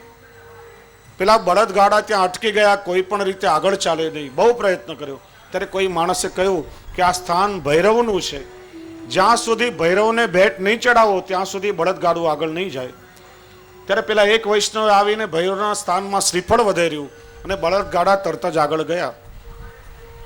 સવારે ગોકુલસિંહ ગુસાઈજી પાસે આવ્યા. પેલા વૈષ્ણવે ગુસાઈજીને ફરિયાદ કરી કે મહારાજ આણે તો અન્યાશ્રય કર્યો છે, પેલા ભૈરવને ભેટ આપી છે. ગુસાઈજી પેલા વૈષ્ણવને પૂછ્યું ત્યારે બીજા વૈષ્ણવે કહ્યું મહારાજ મેં અન્યાશ્રય કર્યો નથી, પણ ઠાકોરજીની સામગ્રી લાવવામાં પરિશ્રમ થઈ રહ્યો હતો. મેં તો પેલા ભૈરવને આ બળદગાડાને ધક્કો મારવા માટેનું મહેનતાણું ચૂક્યું છે. મારા પ્રભુને પરિશ્રમ ન થાય એનો વિચાર કર્યો છે. વૈષ્ણવ ક્રિયા શું છે એનું મહત્વ નથી, એ ક્રિયા કરવા પાછળનો ભાવ શું છે એ મહત્વનું છે. ભગવત પ્રીત્યર્થ કોઈ પણ કાર્ય કરીએ તો અન્યાશ્રય થતો નથી, પણ આપણા ઠાકોરજીમાં આસ્થા છોડીને પ્રભુના કરતા વધારે કોઈ મારું હિત કરશે કે પ્રભુના કરતા વધારે કોઈ મારું અહિત પણ કરી શકે એવો ભાવ મનમાં વિચારીએ ત્યારે અન્યાશ્રય થાય છે. એટલા માટે અન્યાશ્રય છોડી અને પત્ની જેમ પોતાના પતિનો આશ્રય કરે છે એમ નિષ્ઠાપૂર્વક કેવલ પુષ્ટિ પુરુષોત્તમ પ્રભુનો આશ્રય કરો અને અન્યાશ્રય છોડો. ભર્તૃત્વે વર્ણમ. પાંચમું છે આત્મ નૈવેદ્ય. પોતાની જાત, પોતાનું જીવન આંખ બંધ કરીને પ્રભુના ચરણોમાં સમર્પિત કરી દેવું. જેમ બલિરાજાએ આત્મ સમર્પણ કર્યું હતું એ રીતે પોતાનું સર્વસ્વ સમર્પણ ઠાકોરજીના ચરણોમાં કરી દેવું. ને છઠ્ઠું કાર્પણ્ય એટલે કે દીનતા. આપણે વિસ્તારથી એને શ્રવણ કરી ગયા. અહંતા અને મમતાનું સમર્પણ થાય છે ત્યારે દીનતા પ્રાપ્ત થાય છે. લૌકિક મોહ માયાથી અહંતા અને મમતા પ્રગટ થાય છે. લૌકિક સંસારમાંથી મન ખસેડી પ્રભુમાં આપણા મનને પરોવીએ ને પ્રભુને સર્વ સમર્પણ કરીએ ત્યારે દીનતાની પ્રાપ્તિ થાય છે. તો શરણાગતિના 6 લક્ષણો શ્રી આચાર્ય ચરણ આપણને બતાવે છે. એને આપણે સૌ ભાવથી દ્રઢ કરીએ અને આપણે શરણાગતિને કેળવીએ. પુષ્ટિ જીવનું 12મું અને 13મું કર્તવ્ય શ્રી હરિરાય ચરણ આપણને બતાવે છે. સદા વૈષ્ણવોની સેવામાં તત્પરતા. અને શ્રી હરિરાય ચરણ સમજાવે છે ઠાકોરજી, શ્રી મહાપ્રભુજી અને વૈષ્ણવોમાં શુદ્ધ ભાવ રાખો. હરિ, ગુરુ અને વૈષ્ણવમાં શુદ્ધ ભાવ રાખી આ ત્રણેયના અપરાધથી હંમેશા બચતા રહેવું. પહેલા શ્રી હરિરાય ચરણ સમજાવે છે કે સદા વૈષ્ણવોની સેવામાં તત્પરતા. શ્રી હરિરાય ચરણ આજ્ઞા કરે છે કે પ્રભુ આપણા પર પ્રસન્ન થયા ક્યારે કહેવાય? કે જ્યારે ભગવદી આપણા પર પ્રસન્ન થાય અને આપણને પોષણ આપે અને પ્રભુની સન્મુખ પહોંચાડે ત્યારે કહેવાય કે ઠાકોરજી આપણા પર પ્રસન્ન થયા છે. વૈષ્ણવોએ ભગવદીઓમાં, વલ્લભમાં અને ઠાકોરજીમાં ભેદ દ્રષ્ટિ રાખવી નહીં. કારણ કે ભગવદીય માટે આપણે વિચાર કર્યો, તદીય શબ્દ વપરાયો છે. તદીય એટલે ભગવાનના જેવા. જીવ જ્યારે ભગવદીયત્વની અવસ્થાને પ્રાપ્ત થાય છે ત્યારે એની અંદર અલૌકિક ભગવત સામર્થ્ય પ્રગટ થાય છે. એટલા માટે ભગવદીયમાં અને પ્રભુમાં ક્યારે પણ ભેદ જોવો નહીં. હંમેશા વૈષ્ણવોની સેવા માટે પુષ્ટિજીવોએ તત્પર રહેવું જોઈએ. અને ઘણીવાર એવા ભગવદીય વૈષ્ણવોની સેવા જ્યારે આપણે કરીએ ત્યારે વૈષ્ણવોની સેવા કરવાથી પણ ઠાકોરજીની સેવાનું ફળ આપણને સહજતાથી પ્રાપ્ત થઈ જાય છે. અને એટલા માટે જ શ્રી હરિરાય ચરણ આપણને અહીં આજ્ઞા કરે છે 49મી સાખી અને 28મી સાખીમાં, હરિ બડે હરિજન બડે, બડે હરિ કે દાસ, હરિજન સો હરિ પાવી, जो है इनके पास. हरिजन सो हरि पावहि, जो है इनके पास. श्री वल्लभ जो है इनके पास. घर आवे वैष्णव जब ही बीजे चार रतन, आसल जनवाणी मधुर. હલો હલો વિસ્તારના લોકપ્રિય પાર્લામેન્ટના સભ્ય તરીકે હાલમાં જ ચૂંટાયેલા શ્રી સંજય નિરૂપમનું આપણે સ્વાગત કરીએ છીએ.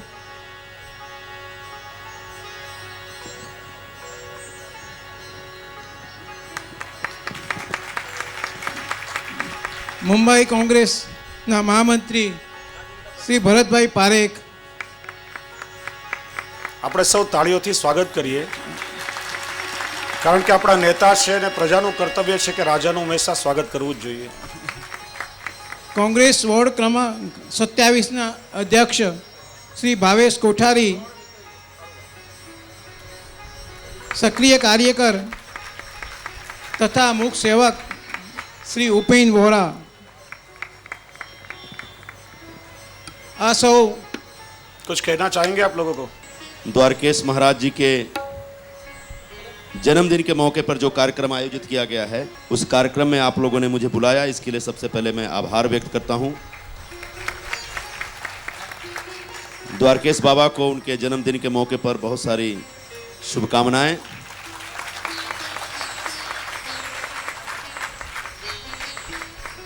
धर्म की विजय होनी चाहिए और धर्म की विजय का पताका फहराने वाले द्वारकेश बाबा जैसे हमारे महात्मा, गुरु, साधु.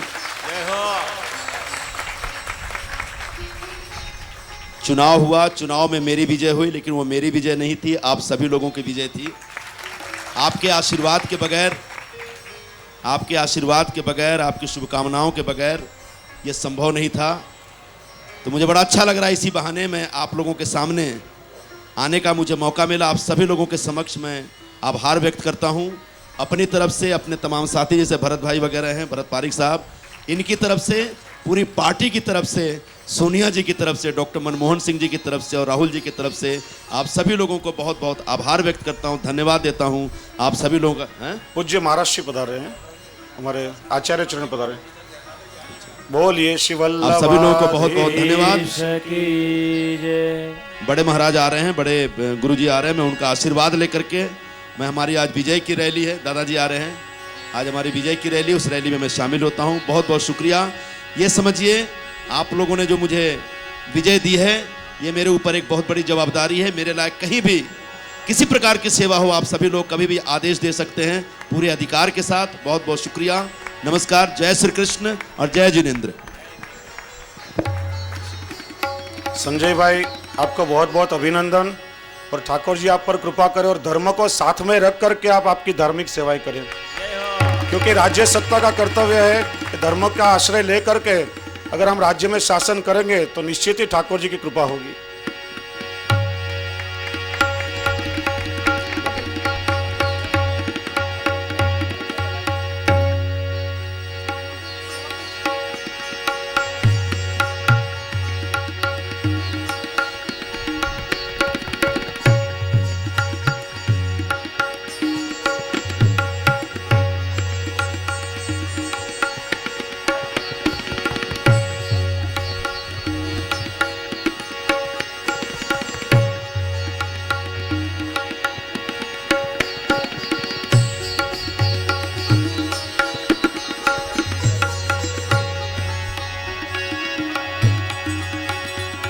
श्री वल्लभ विठल गिरधारी, यमुना जो के बलिहारे।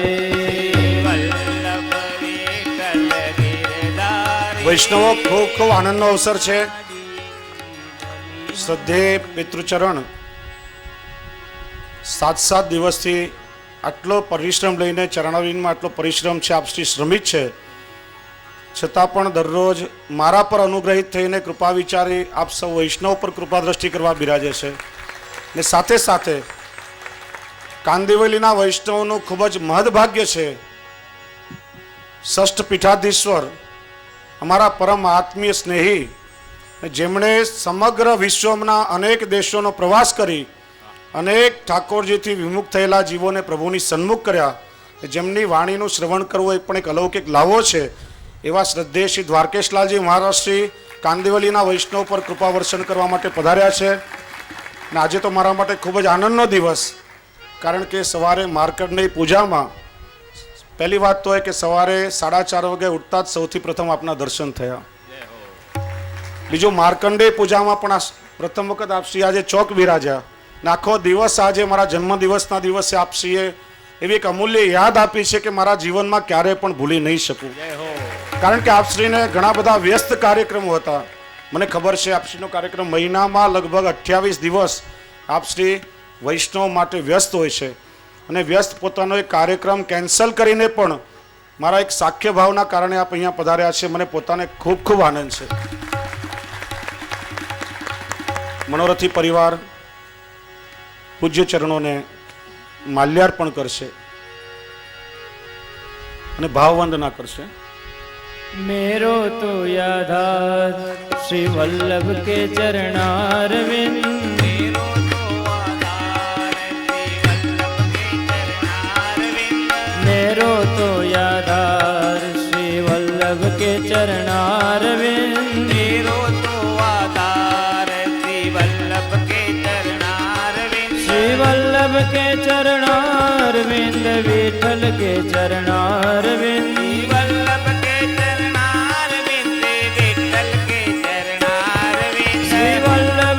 चरणारविंद, विठल के चरणारविंद।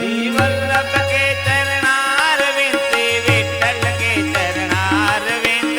मेरो तो यादार श्री वल्लभ के चरणारविंद। मेरो तो आधार श्री वल्लभ के चरणारविंद। मेरे माथे को श्रृंगार श्री वल्लभ के चरणारविंद। मेरे माथे को श्रृंगार श्री वल्लभ के चरणारविंद। श्री वल्लभ के चरणारविंद, विठल के चरणारविंद श्री वल्लभ के चरणारविंद विठल के चरणारविंद श्री वल्लभ के चरणारविंद विठल के चरणारविंद श्री वल्लभ के चरणारविंद विठल के चरणारविंद। વૈષ્ણવો, હમણાં જે ચૂંટાયેલા કોંગ્રેસના પ્રતિનિધિ સંજય નિરૂપમજી અહીં આવ્યા ત્યારે ઘણો આનંદ થયો, કારણ કે રાજ્ય સત્તા જ્યારે જ્યારે ધર્મનો આશ્રય લે છે ત્યારે જ ધર્મનો જય થાય છે. કારણ કે રાજ્ય સત્તાની જવાબદારી છે કે હંમેશા એને ધર્મનો આશ્રય કરવો જોઈએ. રાજ્ય સત્તા ઉપર ઋષિ સત્તાનું વર્ચસ્વ જે દિવસે આવશે તે દિવસે આપણા ભારતમાં પુનઃ રામ રાજ્યની સ્થાપના થશે.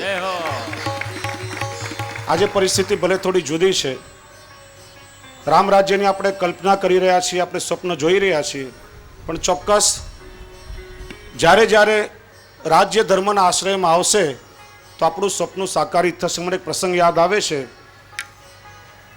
અમેરિકામાં સ્વામી વિવેકાનંદે જ્યારે હિન્દુ ધર્મનો વિજયધ્વજ ફરકાવ્યો અને પાછા સ્વદેશ આવ્યા, એમના સન્માનમાં મૈસૂરના મહારાજાએ ભવ્ય રથયાત્રાનું આયોજન કર્યું હતું. સ્વામી વિવેકાનંદ રથમાં બેઠા છે, પ્રજાજનો અને સાથે સાથે મૈસૂરનો રાજવી પણ રથના દોરડાને ખેંચી રહ્યો છે. એક નાગરિકે સ્વામી વિવેકાનંદને કહ્યું કે મહારાજ, તમે રથમાં બેઠા છો ને આ રાજા દોરડું ખેંચે, જરા સારું નહીં લાગે, તમે રાજાને પણ રથમાં બેસવાનું આમંત્રણ આપો. ને ત્યારે ઊભા થઈ આવેશમાં આવી હાથમાં ભગવો વસ્ત્ર ફરકાવી સ્વામી વિવેકાનંદે કહ્યું કે તમારો રાજા કોના રથનું દોરડું ખેંચી રહ્યો છે? સ્વામી વિવેકાનંદના રથનું? ના, તમારો રાજા દોરડું ખેંચી રહ્યો છે ધર્મ અને સંસ્કૃતિના રથનું. અને જ્યાં સુધી રાજાઓ ધર્મ સંસ્કૃતિના રથનું દોરડું ખેંચશે ત્યાં સુધી ભારતની ધર્મ સત્તાને ઊની આંચ પણ નહીં આવે. પહેલાના સમયમાં રાજા રજવાડાઓમાં પણ કુળગુરુ રાજ્યગુરુ હતા અને એમનો આશ્રય લઈ અને રાજ્યનો બધો વહીવટ થતો. આવું દ્રશ્ય જ્યારે આવે ત્યારે ખૂબ આનંદ થાય છે. અને આપણે કલ્પના કરીએ કે આપણા દેશમાં પુનઃ ધર્મની સત્તા સ્થાપિત થાય અને રામ રાજ્યની સ્થાપના થાય. ખૂબ ખૂબ આનંદ છે. આપણે ચર્ચા કરી રહ્યા હતા. શહિરાય ચરણ વૈષ્ણવનું સ્વરૂપ બતાવે છે. વૈષ્ણવની સેવામાં તત્પરતા. હરિ બડે હરિજન બડે, બડે હરિ કે દાસ, હરિજન સો હરિ પાવહી જો હે ઇનકે પાસ. हरि बड़े हरिजन बड़े, बड़े है हरि के दास, हरिजन सो हरि पावहि जो है इनके पास. श्री वल्लभ जो है इनके पास. અને વૈષ્ણવ ઘરે આવે ત્યારે શું કરવું? અનાયાસે કોઈ વૈષ્ણવ કૃપા વિચારીને આપણા પર એવા ભગવદીય વૈષ્ણવ જ્યારે ઘરે આવે ત્યારે 49મી સાખીમાં શ્રી હરિરાય ચરણ આજ્ઞા કરે છે, ઘર આવે વૈષ્ણવ જબી દીજે ચાર રતન, આસલ આસન જલ વાણી મધુર और यथाशक्ति सो अन्न. घर आवे वैष्णव जब ही दीजे चार रतन, आसन जल वाणी मधुर यथाशक्ति सो अन्न. श्री वल्लभ यथाशक्ति सो अन्न. વૈષ્ણવ ઘરમાં આવે ત્યારે એમનું સ્વાગત કેવી રીતે કરવું? પહેલા તો એમને બિરાજવા માટે આસન, મધુર વાણીથી એમનું સ્વાગત કરવું, પ્રસાદી ઝારીજીનું જલ એમને સમર્પિત કરવું, અને ઠાકોરજી આરોગ્યા હોય એ મહાપ્રસાદ દ્વારા વૈષ્ણવનું સમાધાન કરવું. આપણે તો એવું કહેવાય છે કે એક વૈષ્ણવને પ્રસાદ લેવડાવીએ તો 100 બ્રાહ્મણને પ્રસાદ લેવડાવવાનું ફળ મળે છે. વૈષ્ણવ શબ્દમાં જ અલૌકિક સામર્થ્ય આવે છે. અહીં તો ભગવદીઓની વાત કરવામાં આવી છે. ભગવદીય પ્રભુના સમાન તદીય, જેની અંદર પ્રભુના જેવું અલૌકિક સામર્થ્ય પ્રગટ થયું છે, જેમના હૃદયમાં સદાય પ્રભુ બિરાજે છે, જેમના નેત્રોમાં સદાય ગિરધરલાલની ઝાંખી થાય છે. અને શ્રી હરિરાય ચરણ આજ્ઞા કરે છે કે આવા ભગવદીઓ જો પ્રસન્ન થઈ જાય તો આ માર્ગમાં પ્રભુનો કદાચ અપરાધ થાય તો શ્રી વલ્લભ અપરાધને ક્ષમ્ય કરે છે. વલ્લભનો અપરાધ થાય તો ઠાકોરજીને ક્ષમા કરતા નથી, વલ્લભનો અપરાધ થાય તો ભગવદીયની કૃપાથી અપરાધ દૂર થાય છે. પણ આવા ભગવદીઓનો જો કોઈ અપરાધ થાય તો વલ્લભ પણ નારાજ થાય છે અને પ્રભુ પણ એ અપરાધને ક્ષમા કરતા નથી. રામાનંદ પંડિતની વાર્તામાં આપણે દ્રષ્ટાંત જોઈ ગયા. અને એટલા માટે આવા ભગવદીઓની સેવા જ્યારે આપણે કરશું તો એનાથી ઠાકોરજી પ્રસન્ન થશે. પદ્મનાભ દાસ એકવાર વિચાર કરે છે કે મોટી દીકરી તુલસા શ્રી મથરેશજીની સેવા ખૂબ ભાવથી કરે છે, પણ નાની દીકરીને પરણાવી છે, એના ઘરમાં તો સેવા બિરાજતી નથી, તો એનો જીવન નિર્વાહ કેવી રીતે કરતી હશે? એકવાર અચાનક પદ્મનાભ દાસ નાની દીકરીના ઘરે જાય છે. પૂછ્યું, બેટી શો સમય થયો છે? ટેરો ખોલીને દર્શન કરાવ્યા તો શ્રી મથરેશજી એને ત્યાં પ્રગટ સ્વરૂપે પધારી અને ખીર આરોગી રહ્યા હતા. શ્રી ગોકુલનાથજી ભાવ પ્રકાશમાં સમજાવે છે, વૈષ્ણવની સેવાનું એ ફળ હતું. નાની દીકરીને ત્યાં ભગવત સેવા નહીં બિરાજતી, પણ એ ભાવથી વૈષ્ણવની સેવા કરતી, અને આ વૈષ્ણવની સેવાના કારણે ઠાકોરજી નિત્યના ઘરે આવીને ખીર આરોગતા હતા. એટલા માટે ઘણી વખત વૈષ્ણવની સેવાથી પણ આપણા અનેક કાર્ય સિદ્ધ થાય છે. દક્ષિણના શેઠના દીકરાની વાર્તામાં આવે છે, એને એકવાર વ્રજયાત્રા કરવાની ઈચ્છા થઈ. બહુ પ્રયત્ન કર્યો પણ એ વ્રજયાત્રા કરવા જઈ નહીં શકે. પ્રથમ દિવસે ચર્ચા થઈ હતી, વ્રજમાં જન્મ થવો, વ્રજવાસ થવો કે વ્રજમાં દેહ છૂટવો કેવળ ઠાકોરજીની કૃપાથી પ્રાપ્ત થાય છે. અને વ્રજવાસ થયો નહીં. કોઈ વૈષ્ણવે ઉપાય બતાવ્યો કે તમારા ગામમાં આવતા જતા વૈષ્ણવની સેવા કરો અને વૈષ્ણવની કૃપા થશે ત્યારે તમારી વ્રજયાત્રા પણ સિદ્ધ થશે.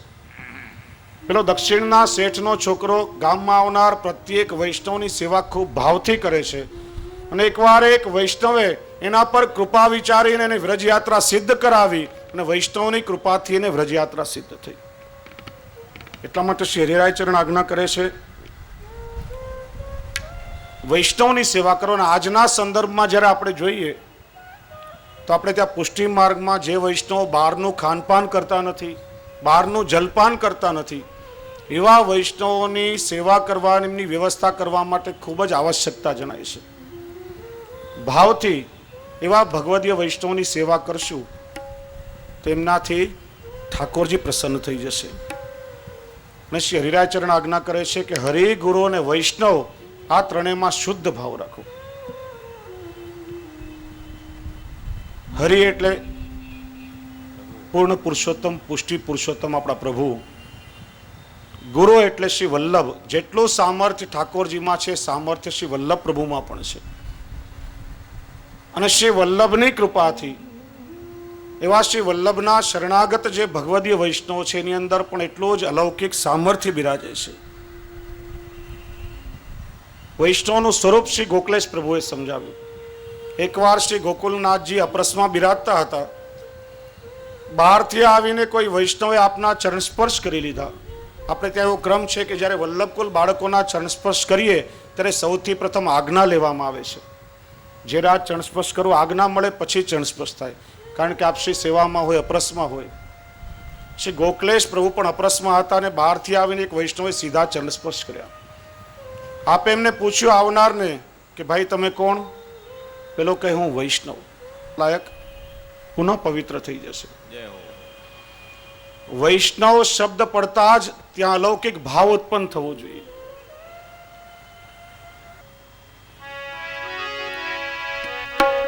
आए मेरे नंद नंदन के प्यारे, आए मेरे नंद नंदन के प्यारे, नंद नंदन के प्यारे, आए मेरे नंद नंदन के प्यारे.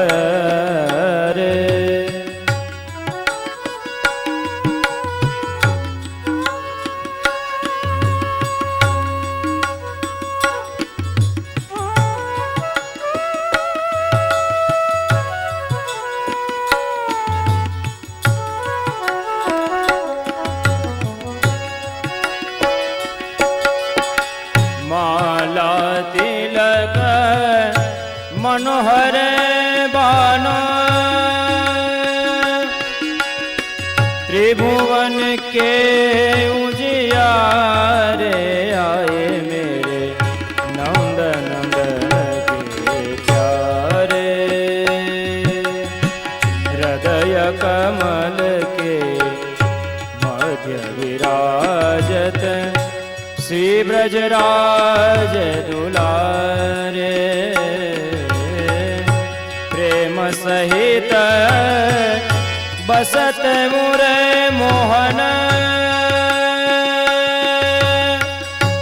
ने कहूँ तरतन तारे आए मेरे नंद नंदन के प्यारे। कहाँ जानूं को पुण्य उदय भयो मेरे घर जो पधारे। परमानंद करतनो छावर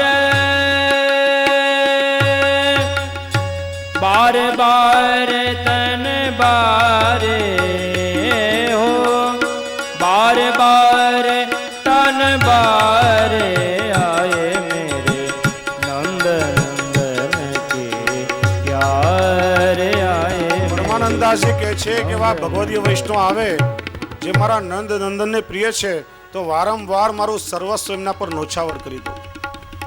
એટલા માટે દયારામભાઈ એક ચંદ્રાવડામાં કહે છે કે શ્રી કૃષ્ણ ગુરુ ભગવદી એ ત્રણે એક સ્વરૂપ, ત્રણ ધાર્યા જેમ સુરસરી તેમાં ભેદ નહીં તદ્રૂપ. આ કડીમાં એમણે સમજાવ્યું કે હરિ ગુરુ અને વૈષ્ણવ ત્રણે એક રૂપ છે.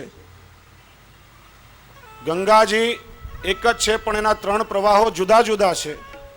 સ્વર્ગમાં ભોગવતી કહેવાય છે, પૃથ્વીમાં ગંગાજી અને પાતાળમાં મંદાકિની કહેવાય, પણ મૂળ તત્વ તો એક જ છે. એમ પુષ્ટિ પુરુષોત્તમ પ્રભુ ઠાકોરજીના સાક્ષી સ્વરૂપ શ્રી વલ્લભ છે, ઉભય ભાવાત્મક સ્વરૂપ શ્રી વલ્લભ છે.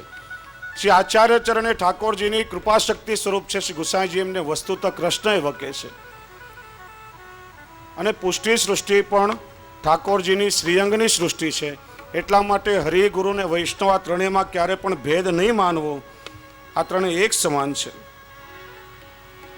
એટલા માટે શ્રી હરિરાય ચરણ આજ્ઞા કરે છે કે ક્યારે પણ વૈષ્ણવના દોષ જોશો નહીં. બોલીએ શ્રી વલ્લભાધીશ કી જય. 31 અને 52 સાખીમાં શ્રી હરિરાય ચરણ આજ્ઞા કરે છે, રંચક દોષ ન દેખીએ વે ગુણ પ્રેમ અમોલ, પ્રેમ સુહાગી જો મિલે તાસો અંતર ખોલ. ને શ્રી હરિરાય ચરણ તો આજ્ઞાપૂર્વક કહે છે કે હરિજન કી હાંસી કરે તાહી સકલ વિધિ હાનિ, તાપર કોપત વ્રજપતિ દુઃખ કો નહીં પરમાન. હરિજન કી હાંસી કરે તાહી સકલ વિધ હાનિ. हरिजन की आसी करे ताहि सकल विद्यानि, तापर को पत ब्रजपति दुख को नहीं परमान. श्री वल्लभ दुख को नहीं परमान. આગ્રાના પતિ પત્ની વૈષ્ણવનું દ્રષ્ટાંત જોઈએ તો એકવાર શ્રી ગુસાઈજી પ્રભુ ચરણે 4 વૈષ્ણવોને આગ્રામાં પતિ પત્નીના ઘરે એમના જેવો ભાવ જાણવા માટે મોકલ્યા. એમના ઘરે જાઓ, એમના પાસે કંઈક માર્ગની રીતિ શીખો. 4 વૈષ્ણવ આવ્યા ત્યારે પેલા પતિ પત્ની ઠાકોરજીની સેવામાં પ્રવણ હતા.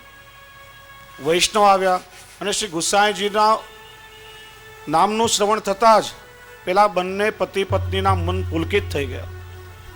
શ્રી ગુસાઈજીની કૃપાથી આજે 4 વૈષ્ણવો ઘરે આવ્યા છે. ઠાકોરજી પછી મહાપ્રસાદ લેશે.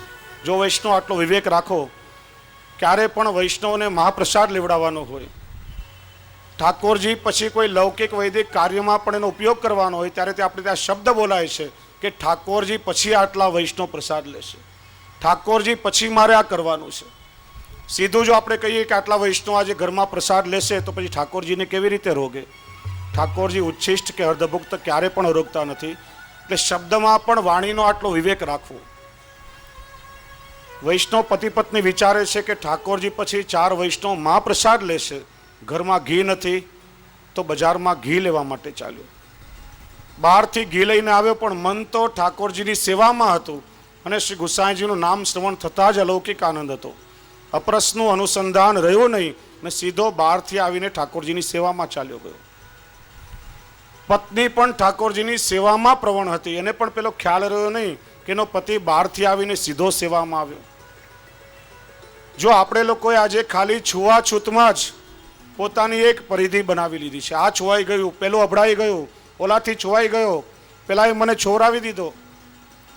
મન ઠાકોરજીની સેવામાં લાગવાને બદલે આપણે લોકોનું મન 24 કલાક આ છૂવાછૂતમાં જ લાગેલું હોય છે અને એટલા માટે જ આપણે છોવાઈ જઈએ છીએ, ઠાકોરજી સુધી પહોંચતા નથી. હું તો ઘણીવાર વૈષ્ણવને કહું છું કે ગંગાજીમાં અનેક મલિન પ્રવાહ આવીને મળે છે પણ એ ગંગાજીમાં ભળતા જ સ્નાન કરવા પાન કરવા લાયક પવિત્ર બની જાય છે. ગંગાજી પોતાનું સામર્થ્ય ગુમાવતા નથી. એમ આપણે જો પોતાની જાતને વૈષ્ણવ કહીએ તો ગમે તેવા મલિન વ્યક્તિનો સ્પર્શ આપણને થાય તો આપણા સ્પર્શથી પેલો પવિત્ર થઈ જવો જોઈએ. આપણને કોઈ અભડાવી જાય તો આપણામાં વૈષ્ણવતા કેવી?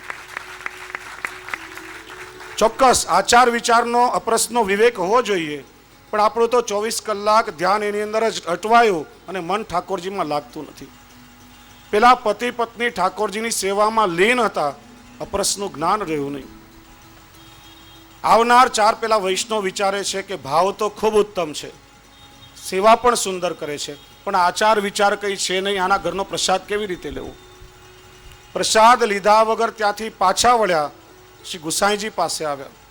શ્રી ગુસાઈજી આજ્ઞા કરી કે મેં તમને એમના જેવો ભાવ જાણવા મોકલ્યા હતા, એમની ક્રિયાઓ જોવા માટે તમને નહોતા મોકલ્યા. તમે ખાલી ક્રિયા જોઈને આવ્યા, બહુ અપરાધ કર્યો છે. અને શયનમાં શ્રીજી બાવાના દર્શન કરવા ગયા ત્યારે શ્રીહસ્તમાં છડી લઈ લાલ નેત્રોથી ઠાકોરજીએ દર્શન કરાવ્યા. આ 4 વૈષ્ણવ પાછા પેલા પતિ પત્નીના ઘરે આગ્રહ આવ્યા, અપરાધની ક્ષમા માગી. પેલા વૈષ્ણવ પણ તે દિવસે ભૂખ્યા રહ્યા હતા કે આજે વૈષ્ણવ આપણે ત્યાંથી પ્રસાદ લીધા વગર ગયા, અન્ન જલ પણ લીધું નહીં હતું. ઠાકોરજીથી એમનું કષ્ટ સહન થયું નહીં. આ 4 વૈષ્ણવ પાછા આવ્યા, મહાપ્રસાદ લીધો, ત્યારે પતિ પત્નીએ અન્ન જલ ગ્રહણ કર્યું. વૈષ્ણવનો અપરાધ કરે એને શ્રી વલ્લભ કે ઠાકોરજી પણ ક્ષમ્ય કરતા નથી. વૈષ્ણવ અમારા તાજજી મહારાજ શ્રી પુરુષોત્તમલાલજી સિવાય ક્યારે પણ મહાપ્રસાદ આરોગતા નહીં. પણ દાદાશ્રીનો નિયમ કે દરરોજ રાજભોગ સુધીની સેવા પહોંચે અને ઠાકોરજીને અનોસર કરાવી અને પછી નીચે દોઢી પાસે ઠાડા રહેતા અને બહારથી આવેલા વૈષ્ણવ આપના ચરણસ્પર્શ કરે પછી આપ શ્રી ઉપર પધારી અને ભોજન મહાપ્રસાદ આરોગે. એકવાર એક વૈષ્ણવે દાદાશ્રીને સહજ પ્રશ્ન કર્યો, દાદાશ્રી અમે તો જાણ્યું કે આપની અપરસ મેન્ડ કડક છે, હા બહારથી આવનાર વૈષ્ણવ કોઈ ટેક્સીમાં આવે કોઈ ટ્રેનમાં આવે અનેક લોકોનો સ્પર્શાસ્પર્શ કરીને આવે ને આપના ચરણસ્પર્શ કરે, આપનું અપરસ છોવાય ને પછી આપ સખડી મહાપ્રસાદ આરોગો છો, ત્યારે અપરસ છોવાતી નથી. ત્યારે દાદાશ્રી આજ્ઞા કરી કે વૈષ્ણવ તમે વૈષ્ણવનું સ્વરૂપ હજી સમજ્યા જ નથી. અમે ઠાકોરજીની સેવામાં હોઈએ, જાણે અજાણે અમારાથી ઠાકોરજીની સેવામાં કોઈ અપરાધ થયો હોય, આ વૈષ્ણવ આવીને જ્યારે અમારા ચરણસ્પર્શ કરે ત્યારે એમના સ્પર્શથી અમારી ઠાકોરજીની સેવાનો અપરાધ પણ દૂર થાય છે. વૈષ્ણવમાં એટલું અલૌકિક સામર્થ્ય રહેલું છે. ભગવદીઓનું તો સ્વરૂપ અલૌકિક છે. ભગવદીઓનો સંગ પ્રયત્નપૂર્વક કરો,